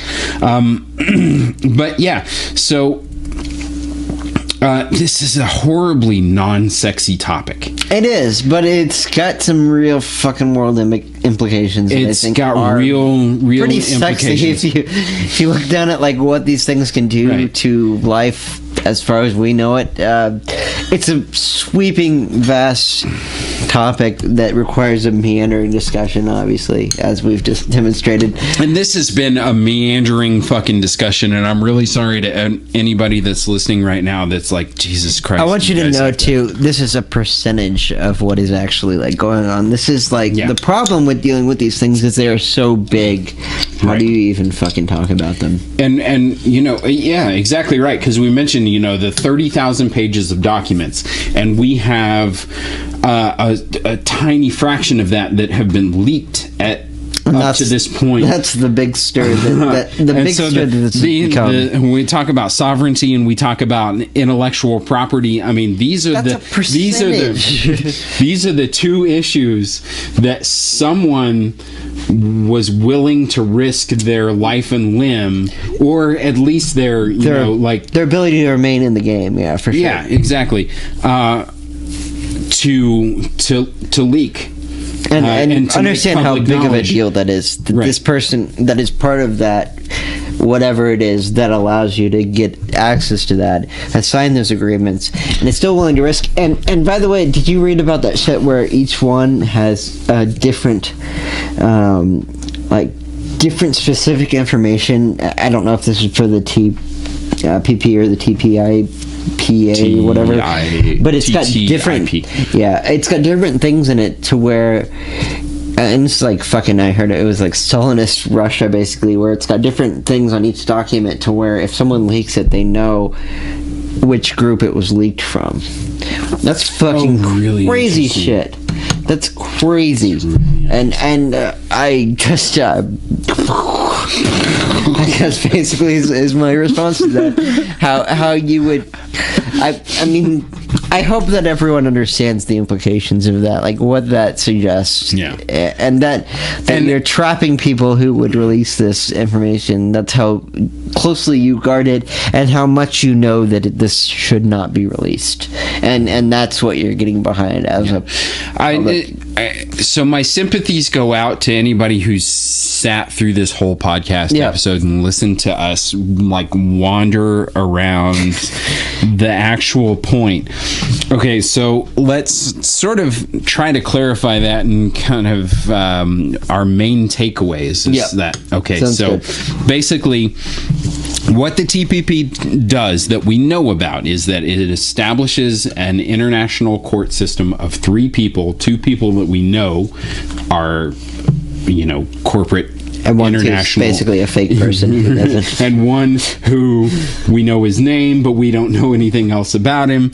And these 3 people will be able to arbitrate on behalf of corporations according to the agreements of the TPP, which again are unknown to 99.9% of the world population. Who it involves almost all of them, I would think of at this point. It's only known to people that it really affects poorly. But like, and then that particular court will be able to decide whether the laws that you as a citizen of your nation have voted on or had your representatives vote on as fair or as part of your sovereign rule, they can declare that basically null and void, right? As far as international concerns, or as far as international relations are concerned. And so as far as intellectual property, there are a lot of concessions that are going out right at the moment to corporations to be able to determine what can be patented, what can't be patented, and all of this, whether it's pharmaceuticals or whether it's genetically modified foods or, who fucking knows what it's going to be in the future. These the decisions behind what can be patented and how profits can be derived from these particular things can't be determined by you as a citizen of your nation or by your representatives, and that's a big deal. It is. And just to sum up, if you're wondering why some of these nations would go along with these things, I think that the answer comes down to if you're not playing ball, then you don't get invited to the game. And if you're not invited to the game, then you just don't matter anymore. You can't keep up. There are some nations I know that were hesitant to get on board with this and have since decided to go ahead with it because this is the game in town. This is the only one you can play. So some things that I'm a little bit remiss about that we didn't quite cover during this particular episode. So I want to give a huge shout out to some of my and probably your big sources. Yes. For this, these are other podcasts, obviously, because we're really big on promoting other podcasts and making sure that you guys are hearing what these people have to say and basically hearing what everyone has to say, really. The Dan Carlin episode, Illusion of Control, which we've already sort of mentioned. Really, the whole fucking podcast is pretty great. But yeah, the whole podcast is really great, and if you listen to all of them, you'll start to realize exactly what makes Dan Carlin such a brilliant guy. Yep. Hardcore History too. Hardcore History is an excellent podcast as well. But I've also got to throw a shout out to Jen Briney, who is the host of a show called Congressional Dish, yes, which has a really, really terrible theme song. I maintain that.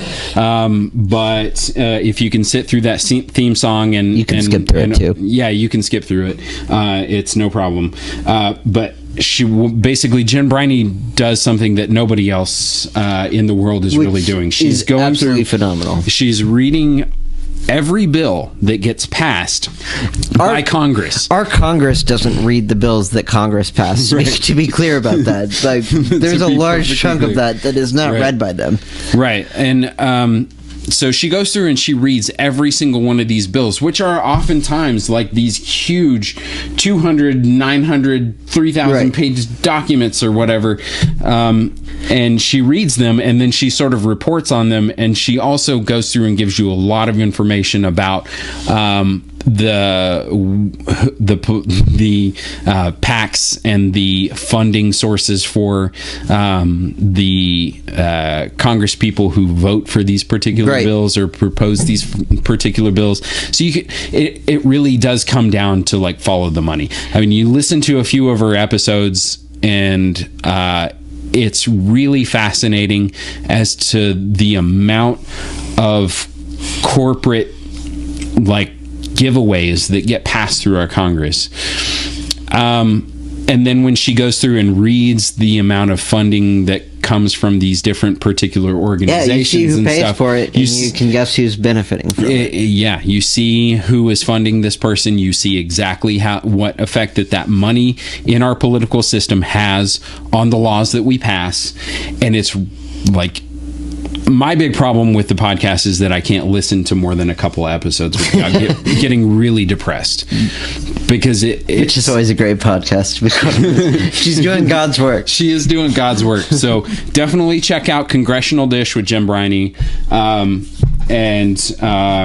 proceed to fall down the rabbit hole. Yeah.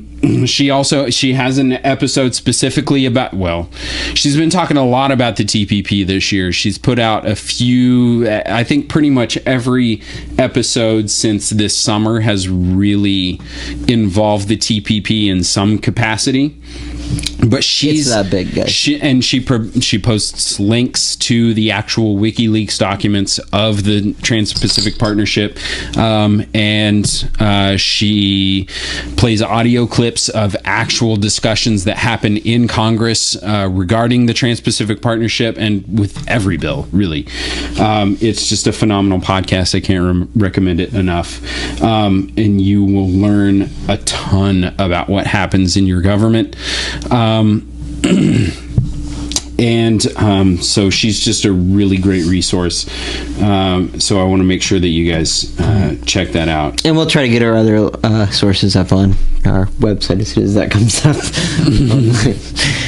As always. Right. Our sources. Yeah.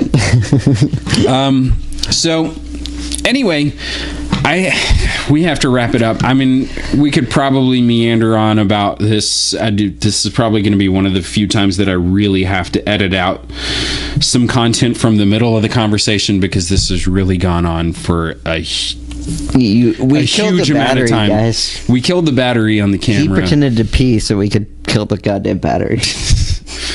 We're being honest. Yeah. Like So, thank you for joining us, though. Thanks for joining us. I know that we ideally, we're not the people that you should be going to for this.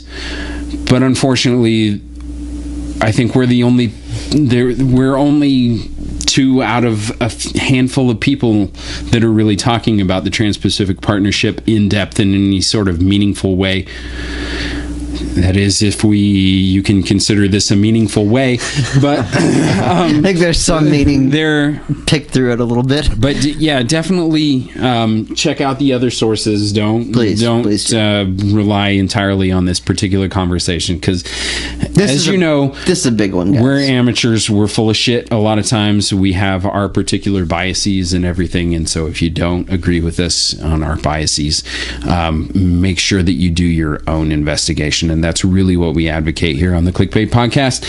And with that, I'm gonna say good night and whatever and stuff.